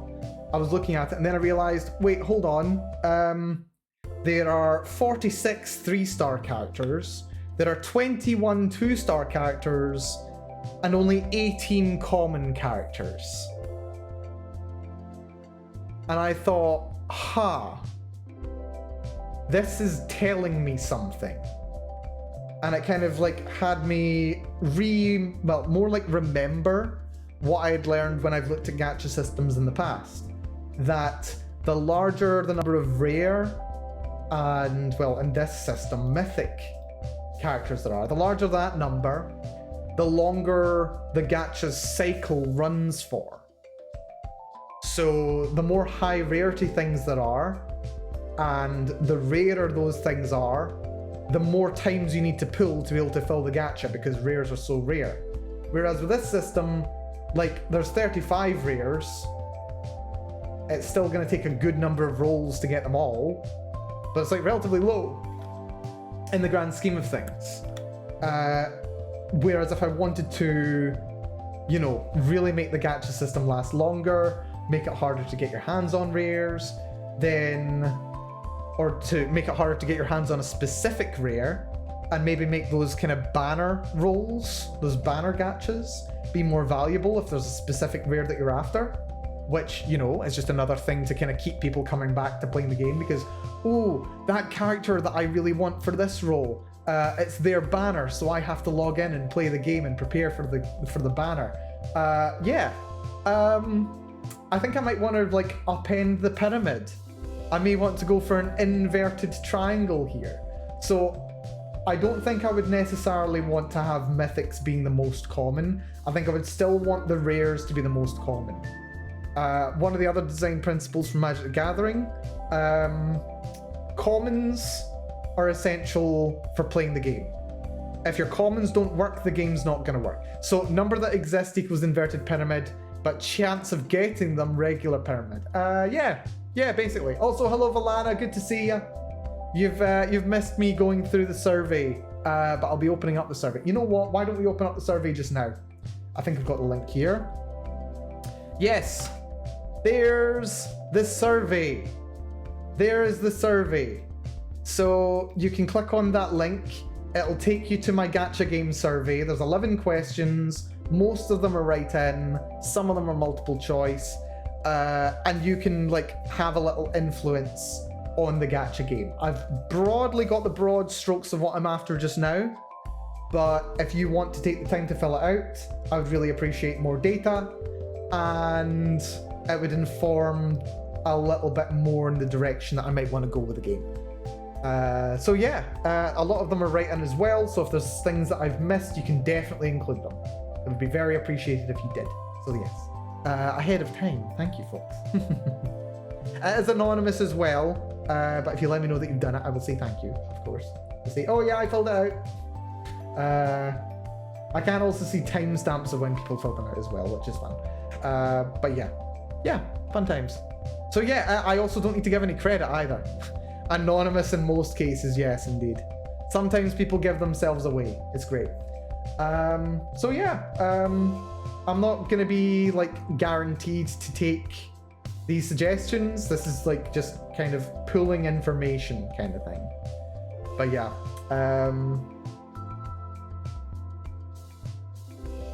yeah, I don't know. I think minor disclaimer. Actually, I don't know if I would maybe need to like include one in there, but like this is this project is being like, okay, this is me kind of covering my ass here. This project is being done as a learning exercise more than something that is going to be necessarily done as a business thing. But if in some world I did decide to like monetize the game, I would probably either but this is mostly for learning, so a lot of what I'm doing would probably get thrown out. But yeah, basically, advice is asked for and freely given is basically the thing. Don't sue me for using your ideas in a gacha game. Basically, you're not gonna get any money. It'll be like getting blood from a stone. Dear. Anyway, with that just having been said, it's unnecessary for having been said, but it's fine. So yeah, where was I? Yeah, so I think, yeah, where was I? Oh yeah, there I go. So yeah, commons, the game needs to be able to work with the common rules. The game needs to be able to function. You need to have interesting gameplay mechanics with the common role characters. They need to have some fun and interesting stuff going on, and they need to be able to contribute to the game in interesting and important ways. When it comes to uncommons, they're the kind of things that help you win. Sue you for stealing my ideas, got it, sure. The uncommons are things that help you win the game. These are things that give you some really interesting mechanics that you can then start tuning your build toward, kind of thing. Or you go, okay, I've got this interesting uncommon. It can do this kind of thing. It's got a synergy with these kind of characters, so maybe I should use these kinds of characters. That's kind of what you want the commons for. Rares, so yeah, uncommons help you win. Rares are where things get really technical, where they're mechanically complex and really significant towards helping you win the game. These rares are what win you the game, but they have the most depth in gameplay mechanics, kind of thing. So the most interactions with other roles or other items. They have the most in-depth and detailed rules around them, kind of thing. And then mythics are just ridiculously powerful. They are not as mechanically complicated as the rares, but they make up for it just with sheer simple power. And all of them are, if not practically awesome, they're potentially awesome. They've got enough fun stuff going on with them that, combined with the right uncommons, commons, and rares, you can do some ridiculous stuff. But I do kind of need to be careful that you don't necessarily want to build a party out of entirely mythic characters and rare characters. You'd maybe get a bonus from doing that, but then you miss out on some of the synergy that you can only get by using commons and uncommons. This is something that I'm going to have to really think about.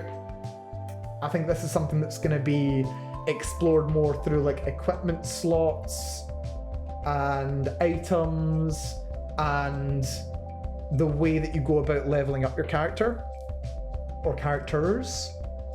Because there will be, and there should be, some cases where you need to use some common character in your team alongside a mythic character. I think that's important, so that you need to kind of have your team work together across all rarities. So that's something that I'm gonna have to think about. But I also think I need to kind of upend this pyramid a little bit.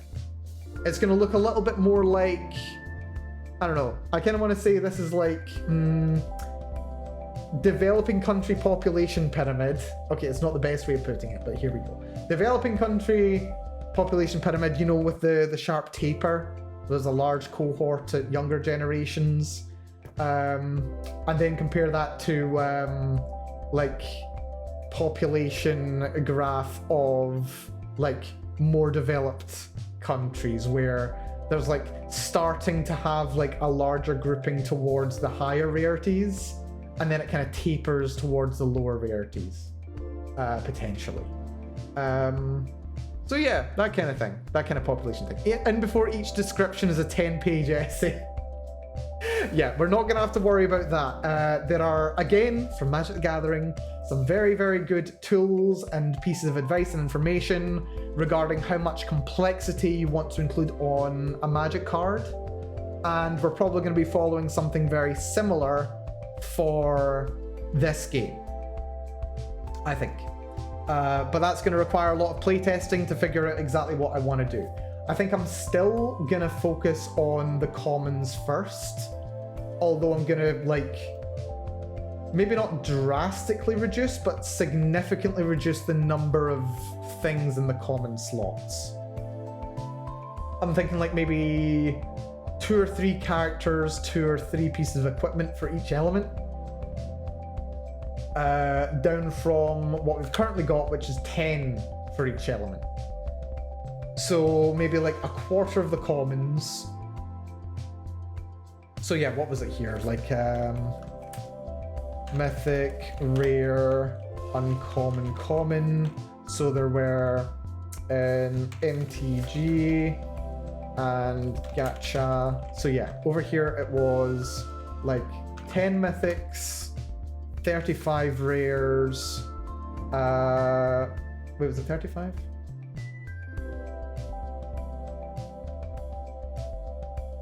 Oh wait, no, that's sheets, isn't it? Wait, what? Hold on. Where's my note? I had a shoot.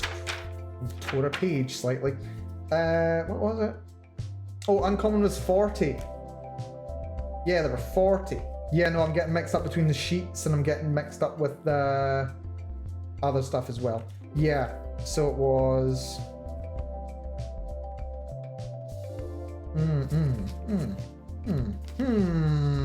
Where was it? I don't know about this somewhere. I'm so well organized. Where are you? Where are you? You're around here somewhere.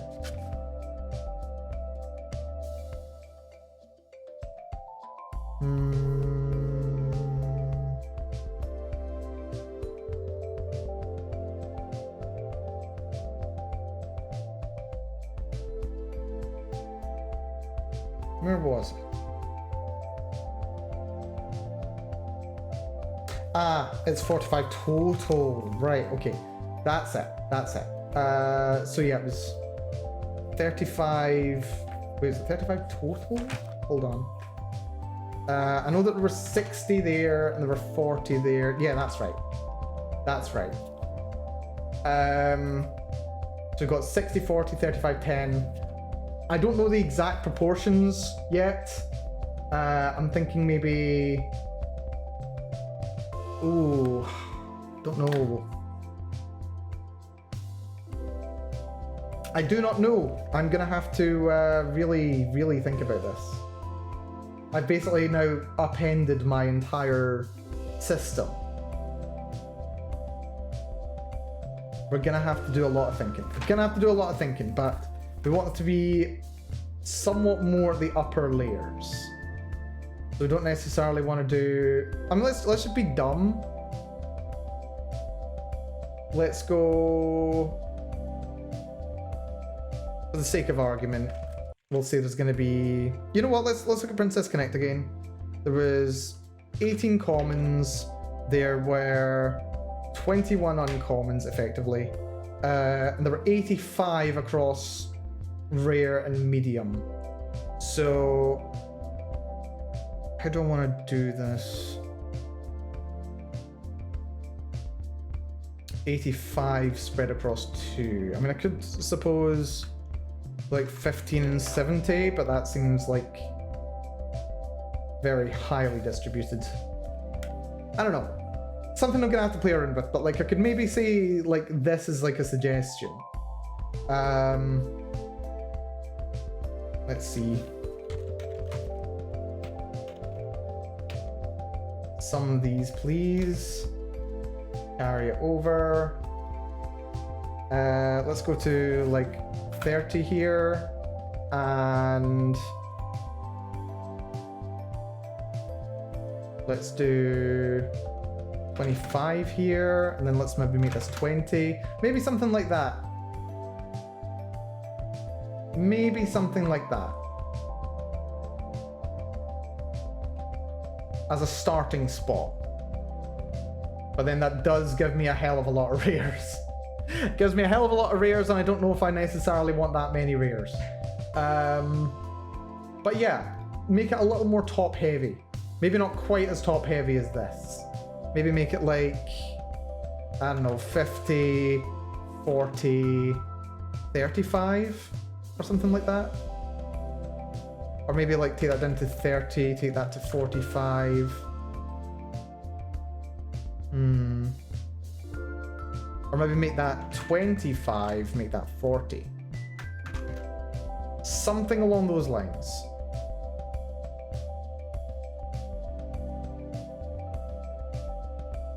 Maybe. Maybe. I could also use, what's it called? There's this principle that the largest town in an area is like twice the size of the second largest, roughly speaking. And then the third is like 1/3 the size, and that's a quarter and what have you. So could potentially do something like that. So 145. 1, 2, 3, 4, 5.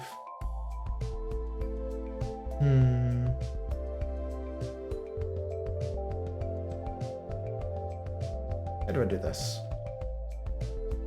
1, 2, 3, 4, 5.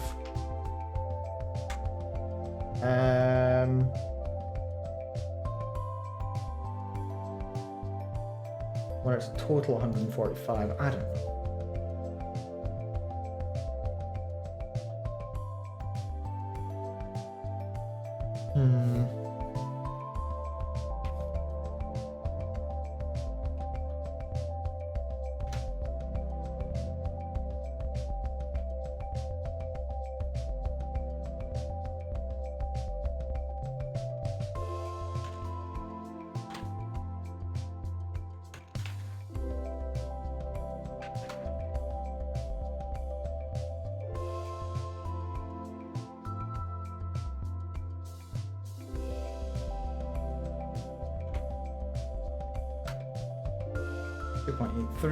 This will tend towards Euler's number if memory serves.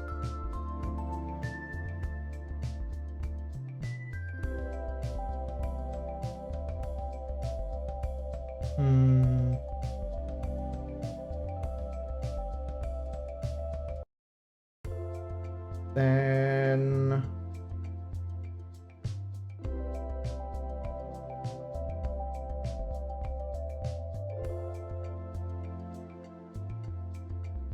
don't remember how to distribute them.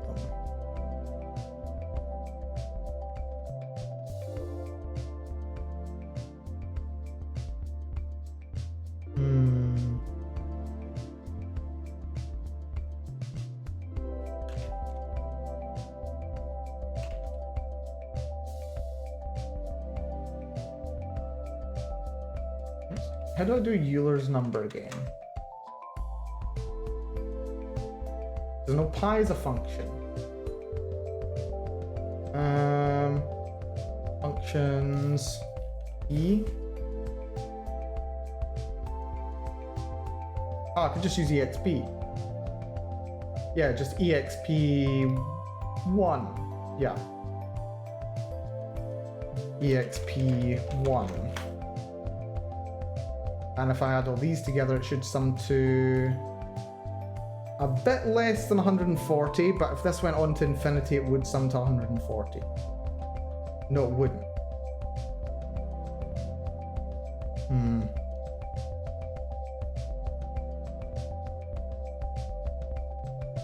So then, that's fine. Also, I only want it to go as far as 4. So get rid of that. Let's have factor. So then change that from being E, make that times that, but it has to stay being that. Divide by 0. 2.5. And then we just play around with it until this gets to the right number. So 3, 1, 1.2, 1.3, 1.4, 1.5, 1.7. 1.9. 2. 2.1. 2.1. 5. 2.14.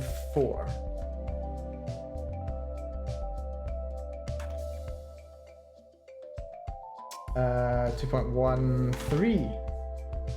2.1. Oh dear. Also, oh right, you're summing the wrong one. No. No, we only want you to sum down to 18. Doing it wrong. Where was I? Yeah, 2.2 is too low. 1, here we go. 2.1, 2.05. 2.03. Nope, going the wrong way. 2.07. 2.0.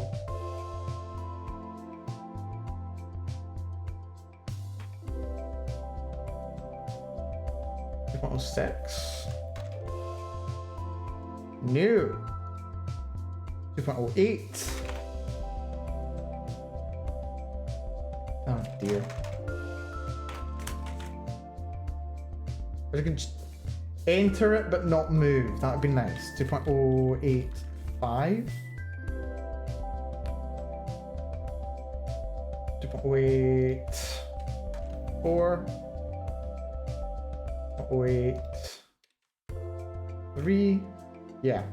Something like that. So this, what I'm doing is a very dumb and long-winded way of figuring out what numbers I want to have in each of them. Basically. This is a weird way of doing it, but I like numbers, okay? I like it when things make mathematical sense and there's a mathematical progression. I like it, okay? So what this tells me is that this is roughly 70, this is 35, this is 23, and this is 17. Let's just sum those over here, and that should be base 145. Yeah, it's 145 exactly. Lovely. So that tells me that these want to be the rares. That's rare. That is going to be uncommon. This is going to be common. And then this is going to be mythic. So that's going to be my new distribution. Right there. Man, this is a weird thing. I love maths. I really do. So yeah. That's good. So now I know what my distributions are going to be. So we're going to have mythic, 17, we're going to have 70 rare, then we've got 35 uncommon, 30, 23 common. Is going to be it. That's going to be how I lay things out. Which is... I mean, it's not bad, actually. I mean, like, it's like slightly more rares than there were commons. I don't know. It's something that I'm still going to need to think about and tweak and like see if it's actually fun to roll this many. Uncommon weapons are going to be really good. Because they're going to be like really the things carrying you for the most part. Rares, there's going to be so many rares. There's going to be so many rares. Yeah, I'm going to have to think about balancing this. I don't know. But this is a bit more in keeping with the Princess Connect system. Which was, right, they didn't have any mythics, but they did have 46, 21, and 18. And well done, Malcolm, pressing buttons that you weren't meant to. It's fine. Here we go. So yeah, that does come out to like 85. So yeah, it's a lot more top heavy. A lot more top heavy. So, well actually, I think I've got not quite double, but like nearly double the number of rares that Princess Connect has. If I was to scale this up.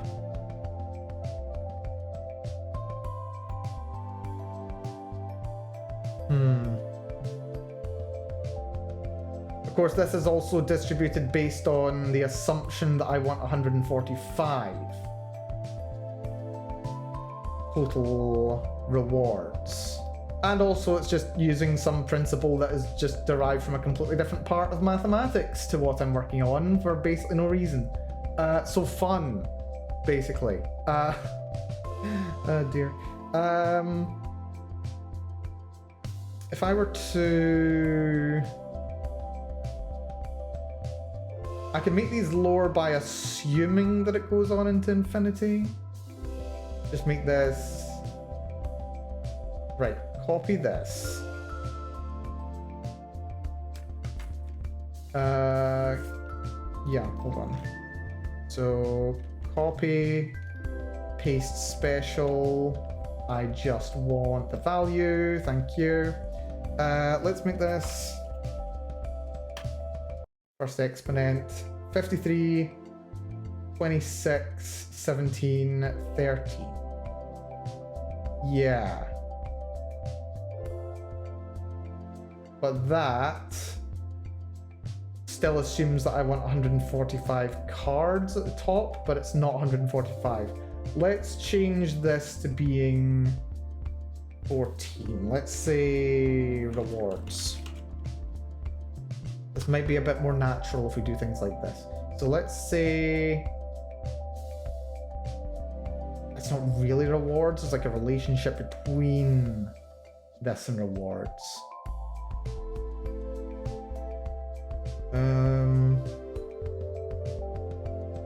So change this to being to V14.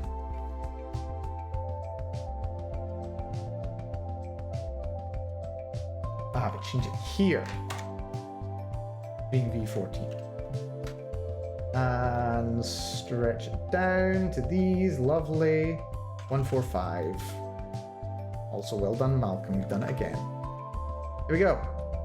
Right, so, right, so if I want to make this number 145, I need to increase this number. So let's go for like 180. That gets me close. 185. 190. And that's pretty much bang on. Let's try 89. Yeah. That's pretty close.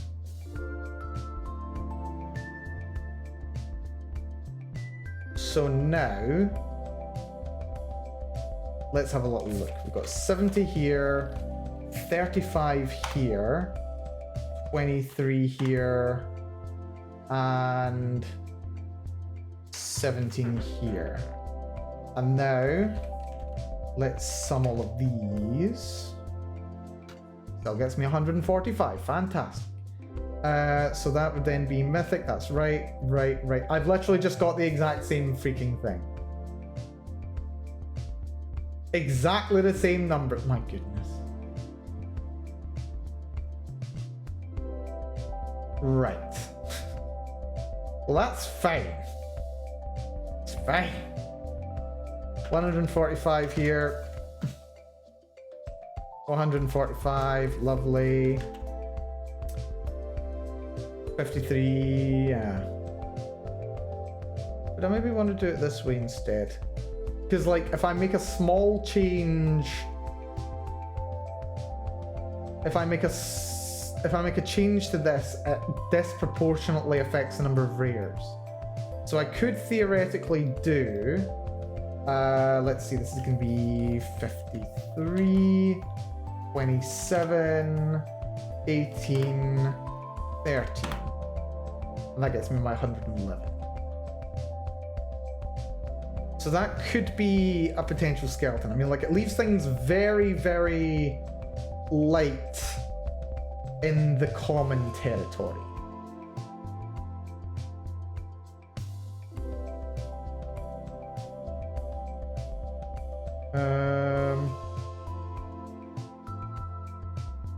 I could also just do round this. Yeah, so I can do that automatically now. That's easy. If I were to up this to 46, yeah, this will just keep adding to rares before it adds to anything else. 47. That gives me another common though, that's good. Actually, hold on. Yeah, that gives me another... No, that's another mythic rare. Is those are commons, those are uncommons, those are rare, those are mythic. 18's a good number. 18... Yeah, no, I was thinking the wrong way. Yeah. Delete those. Copy these values. Lovely. But now I need to sort these out. Literally just need to do this. Lovely. So that's significantly reduced the total number. It's a bit weirder for making card sheets, but really that shouldn't be the priority right now at all. 111 cards. Ooh, if I could upgrade that to 121. No, that doesn't work. That's fine. Wonder if this counts as theory crafting. It's making a skeleton is what this is. This is working out the skeleton for the distribution for the cards. Major problem is there's just a lot of cards at low, like not many cards at low rarities. This is, I'm still calling them cards. You can see that I'm still leaning on Magic the Gathering here, but hey, it's useful. But yeah, this is interesting. So this is starting to look quite a bit closer to Princess Connect. It's not like 1-to-1, but it's close.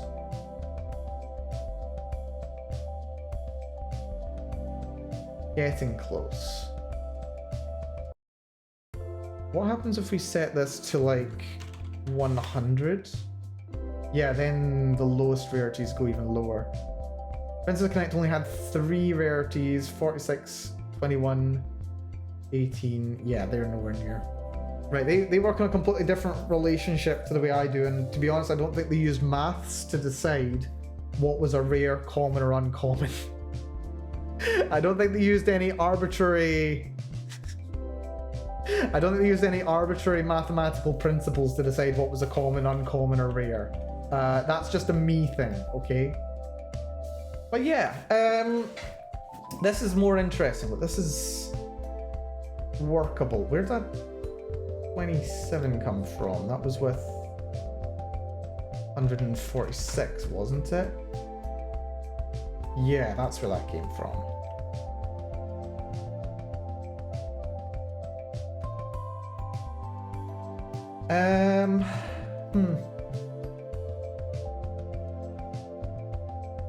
Is there any way to promote that 27? If we went to 147? Nope. 148. Things changed, but the averages didn't. 149. Nope, that gives me another rare. 150. We do Pokemon. Apparently we're doing Pokemon here. There are... Yeah, that can work too. I think. Yeah. Bring them over, so don't need to do quite as much. Copy those. Paste those there. Copy you. Paste that there. Also, I should be... Paste special.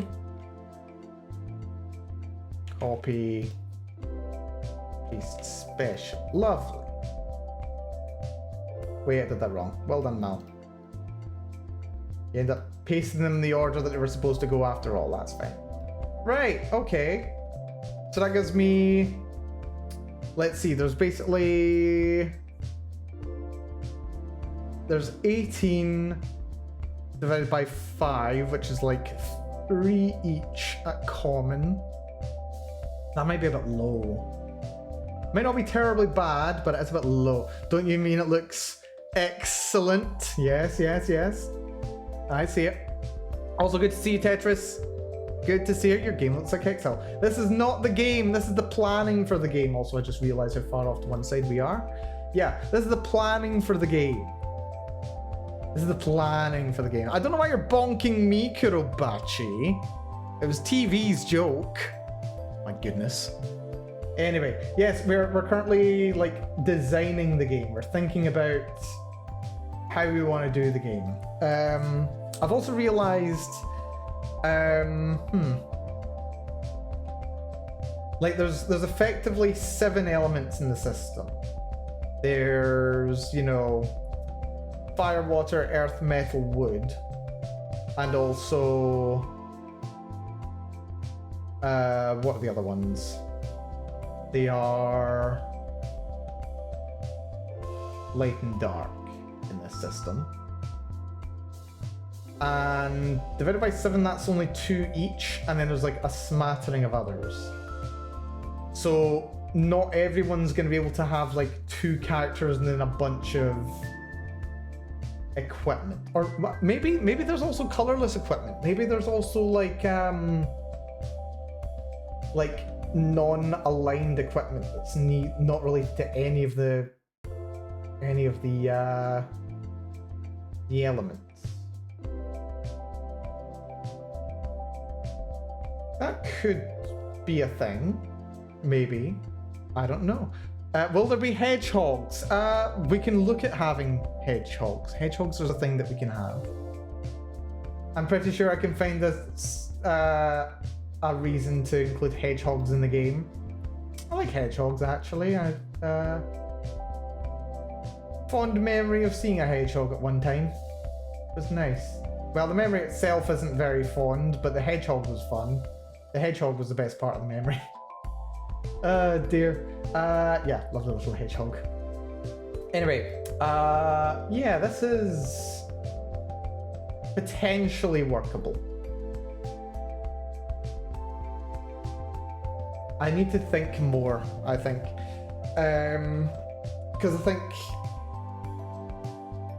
if I still want to have the 50-50 split between equipment and characters, then we're looking at like 9 characters spread out over 8 elements, but then they don't necessarily have to reach out over 8 elements, and I don't know.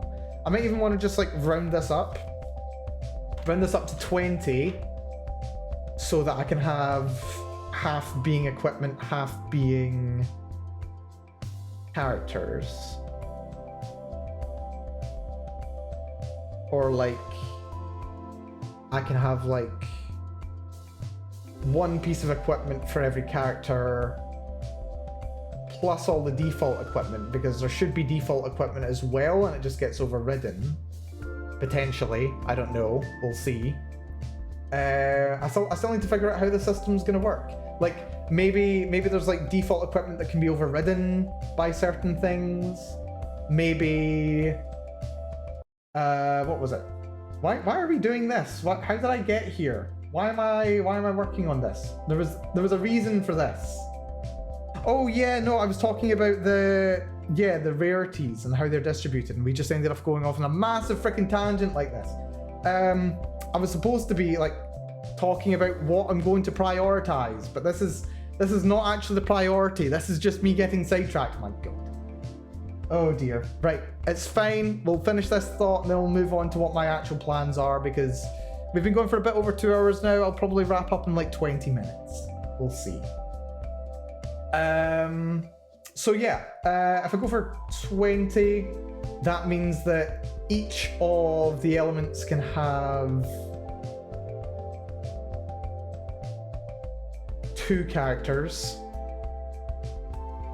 Well, each of the 5 elements can have 2 characters. There might be 1 character associated with each of the other elements. And then that leaves 8 equipment slots one can be assigned to every element, and then there's like a couple left over. It doesn't really fit naturally, but then it doesn't really need to. I don't know. I'll have to think about it. It'll have to be something that's tested. It'll have to be something that's just figured out later. It's fine. It's fine. Let's not worry about it. It's all good. But yeah, roughly 50% of it should be creatures or characters rather, and the other half should be equipment. That actually does kind of work here though, with 7 mythic characters and 7 mythic pieces of equipment. That's not bad.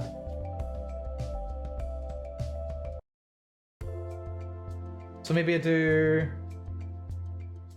this, 124. 14 pieces at mythic, 60 pieces at rare, 30 at uncommon, 20 at common. That could be not bad.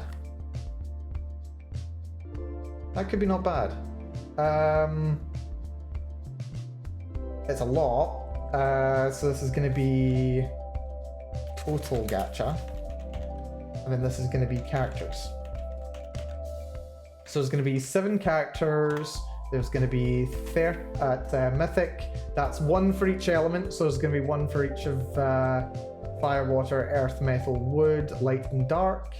There's going to be 30 characters at rare.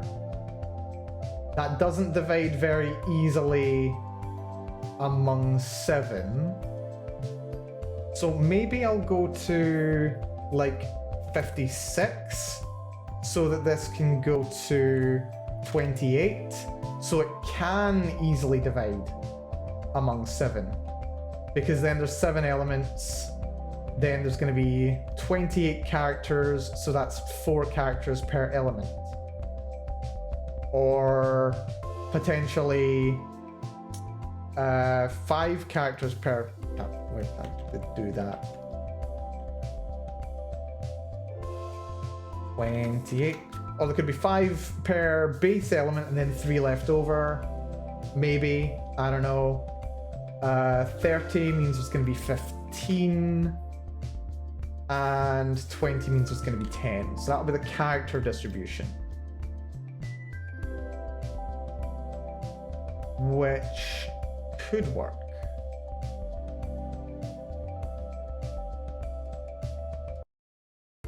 There's a lot of odd ones though.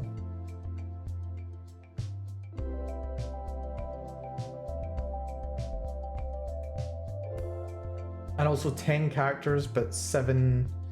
Yeah, that might be a bit low actually. Yeah. I don't know. I am not sure. Like, multiples of 7 are useful. Or like having 7 be a section of its own is good, because then you've got like at least 1 representative from each of the 7 elements. So 7 plus some multiple of 5. Potentially. I don't mind there being just like 1 piece of equipment and 1 character per element at mythic, because that's kind of cool.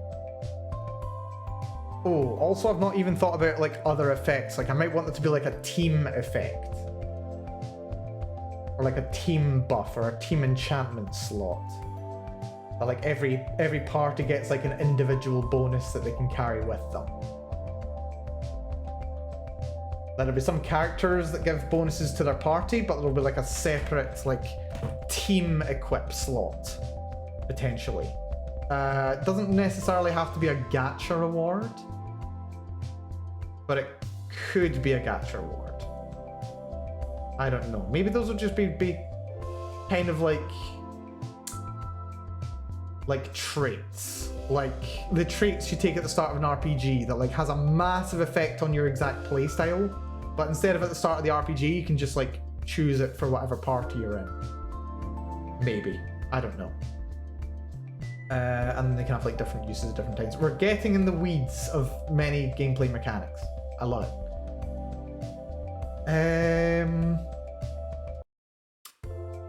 I could do like 3 characters in each of the 5 elements at rare, or maybe 4 each at rare.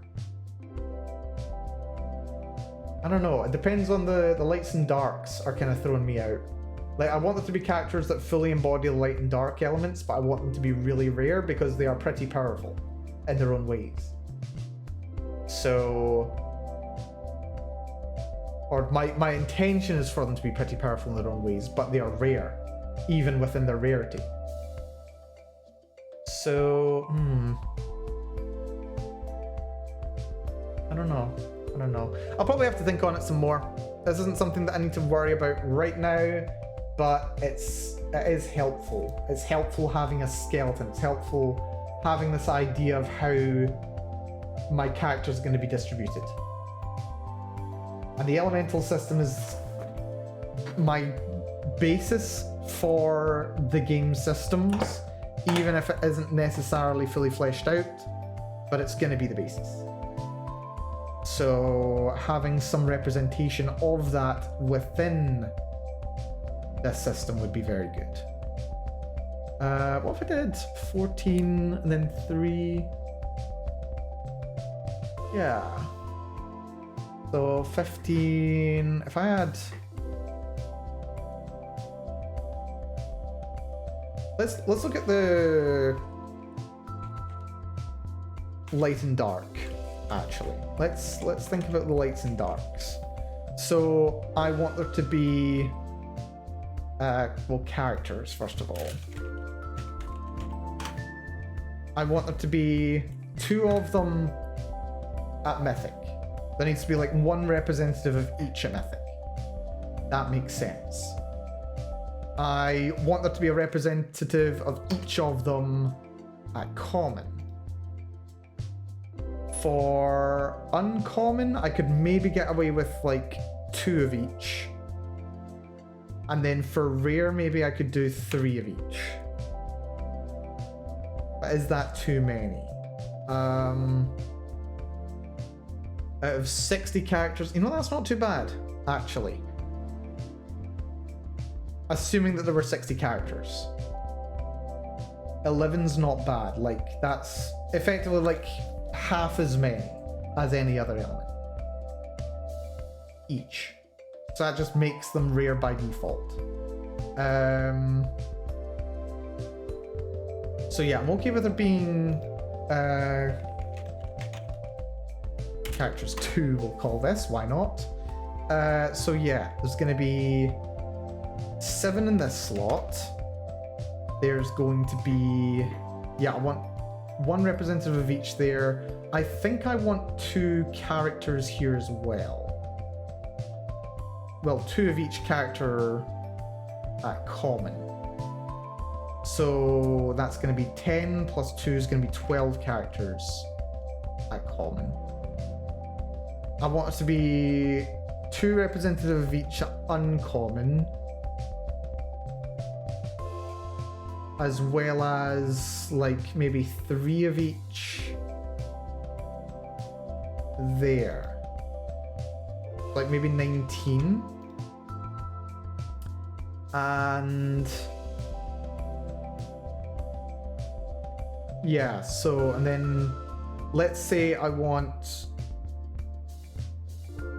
wait, why are you a 3? You shouldn't be a 3. You should be a 6. Yeah, there we go. Oh, that changes dynamics a bit.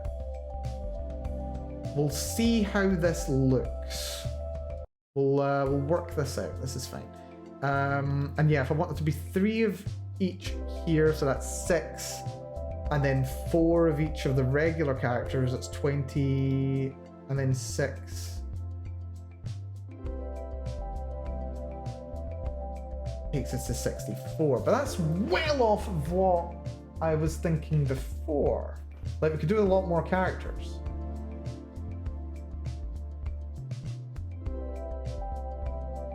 So we've got slightly more common, slightly more uncommon, that's fine.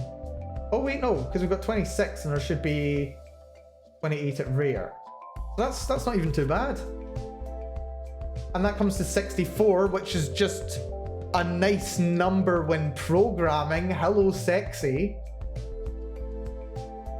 Yeah. Okay. This has just worked out surprisingly well. What can I say? So yeah, and if we've got as many items or equipment as we have characters, then we're gonna have 7 at mythic, so 1 for each element. We're gonna have 26 rare. We're gonna have 19 uncommon, 12 common. Which just means in total we've got 128 possible gacha rolls.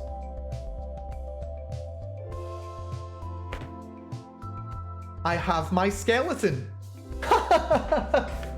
I will take that. I will take that as a okay, not quite a sign, but I will take that as a good thing. I like that. Just thinking about how I want to represent the light and darks has helped me make sense of how I want to represent the other characters.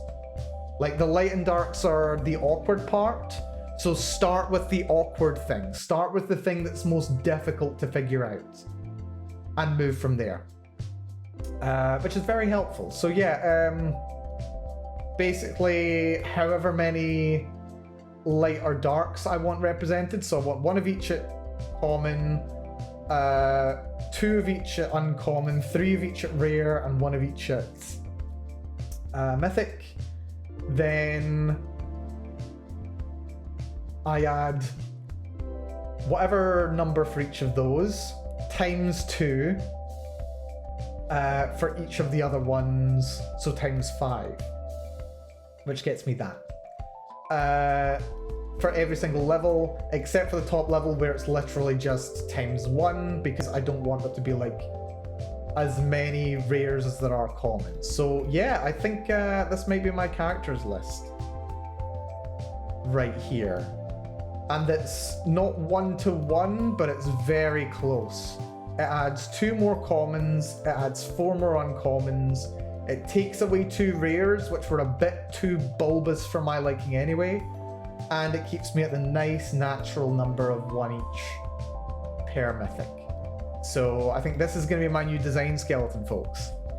Which is good, because now I can actually, now that there's actually less options at common, I can design around common much more easily.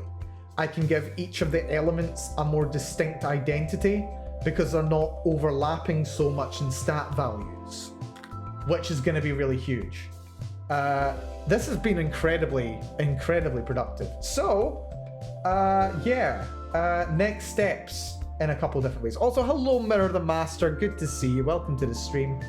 We have been talking gacha games today. We've been talking about the design of the gacha game that I've been spending nearly the last month or so thinking about. So yeah, fun time. You coder? Yes, I do me some programming. This is not a programming day for me today, but we're going to be talking about what I'm going to be programming. Yes, we'll be talking about it just now. So I've just come up with a new layout for my design skeleton for my gacha game that I'm working on. We've upended the pyramid. Literally, we've upended the pyramid. Dreams are being made. So yeah, we've got a new layout for how I'm going to handle the rarities of them, which has been very useful. You've got no idea. You guys actually have no idea how useful this has been. This has been incredibly useful to think about. I think I might want to move this over onto a new page though. I think I do. Down 1 more. There we go. No, don't do that. Yeah, so copy you. Rather cut you. Create a new page. This is going to be...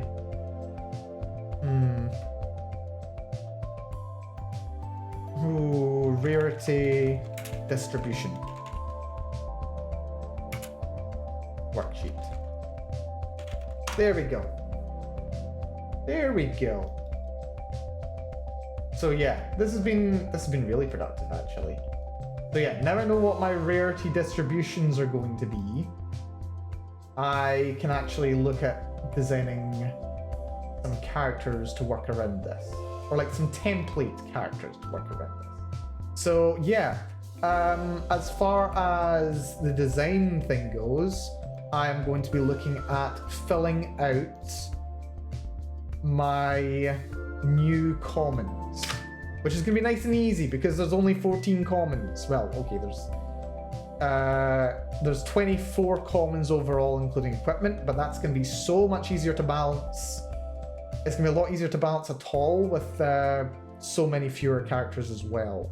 Plus, rares are going to be interesting, so we can deal with that. It would be a shame if you deleted that. It's true. It would be a shame if I deleted it, so I won't.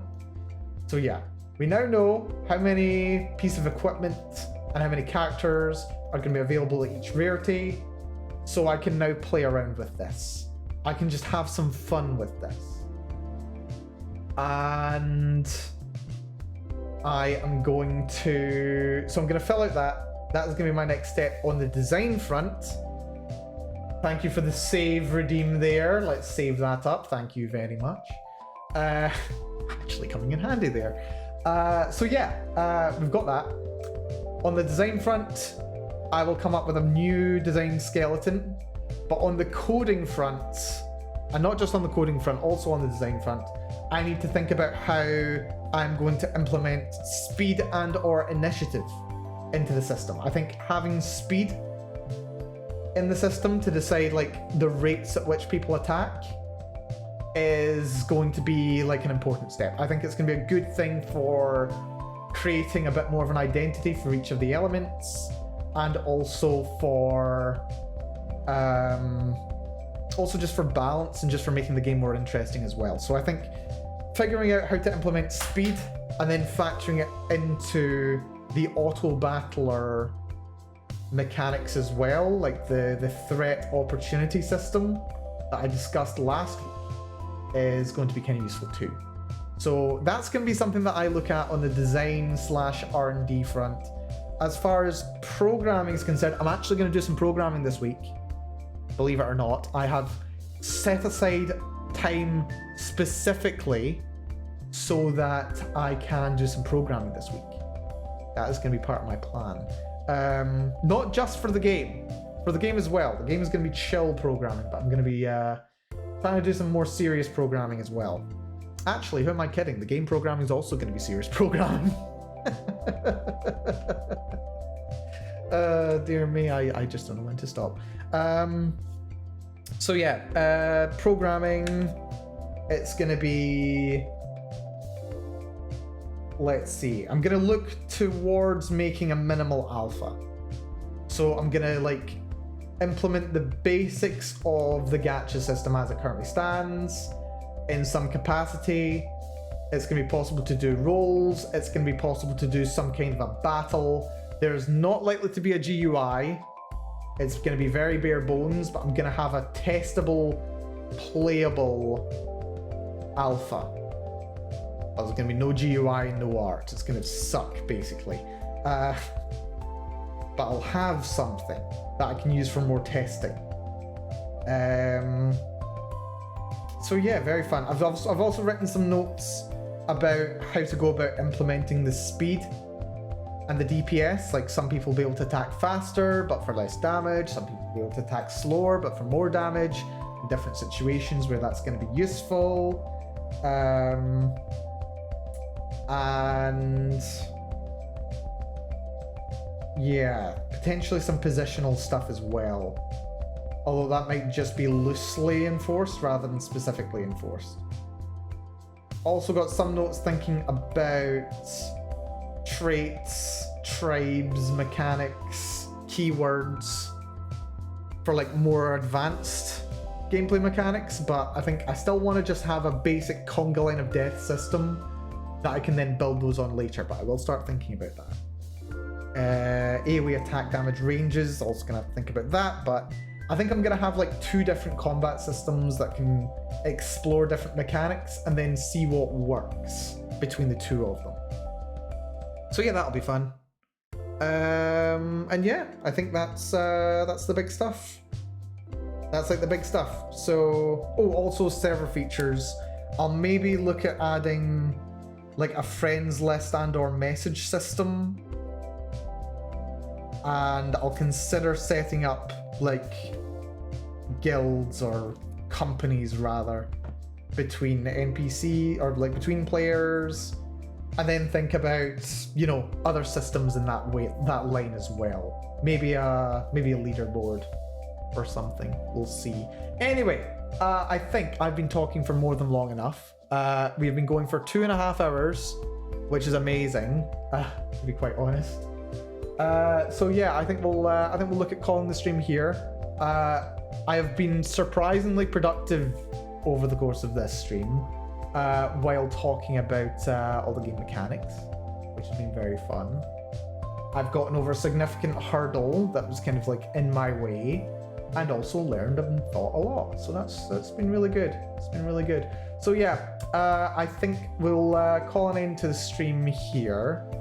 And I will, I will get some work done on my own and do some more programming. And maybe next week we'll even have some programming to review.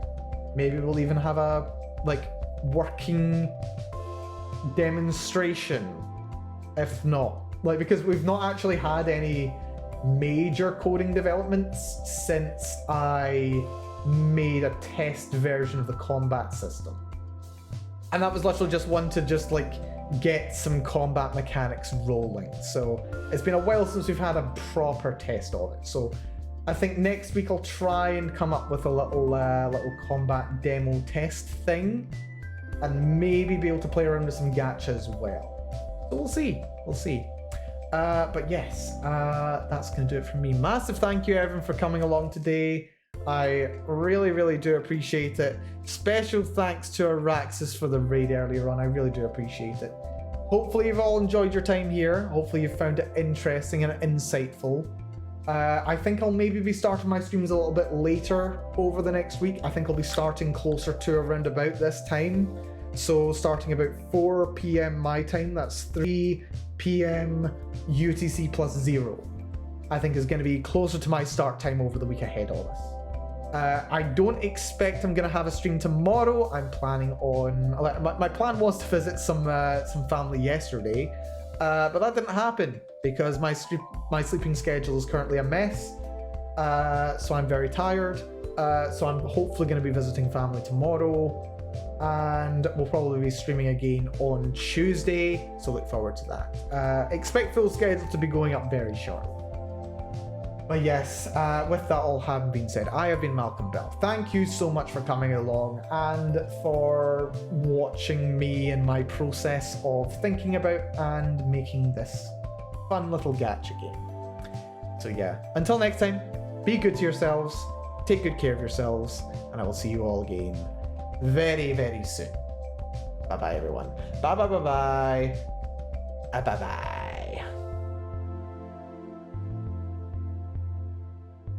Now, who do we have to raid today? Who's live? Who's live for us? We got... Ooh, I see Dolaris. Also hydrate. Oh, yes, hydrate redeem. Okay, no, I'm doing that right now. I will do that right now. It's in viewer rewards, isn't it? Channel points. Manage rewards. There's the hydrate. Wait, hydrate's active. It says hydrate's enabled. What the hell? Make me take a sip of water. Cooldown. Ah, there it is. Cooldown limits. Redemption time 1 minute. 1 minute. Limit redemptions per stream. Do I want to do that?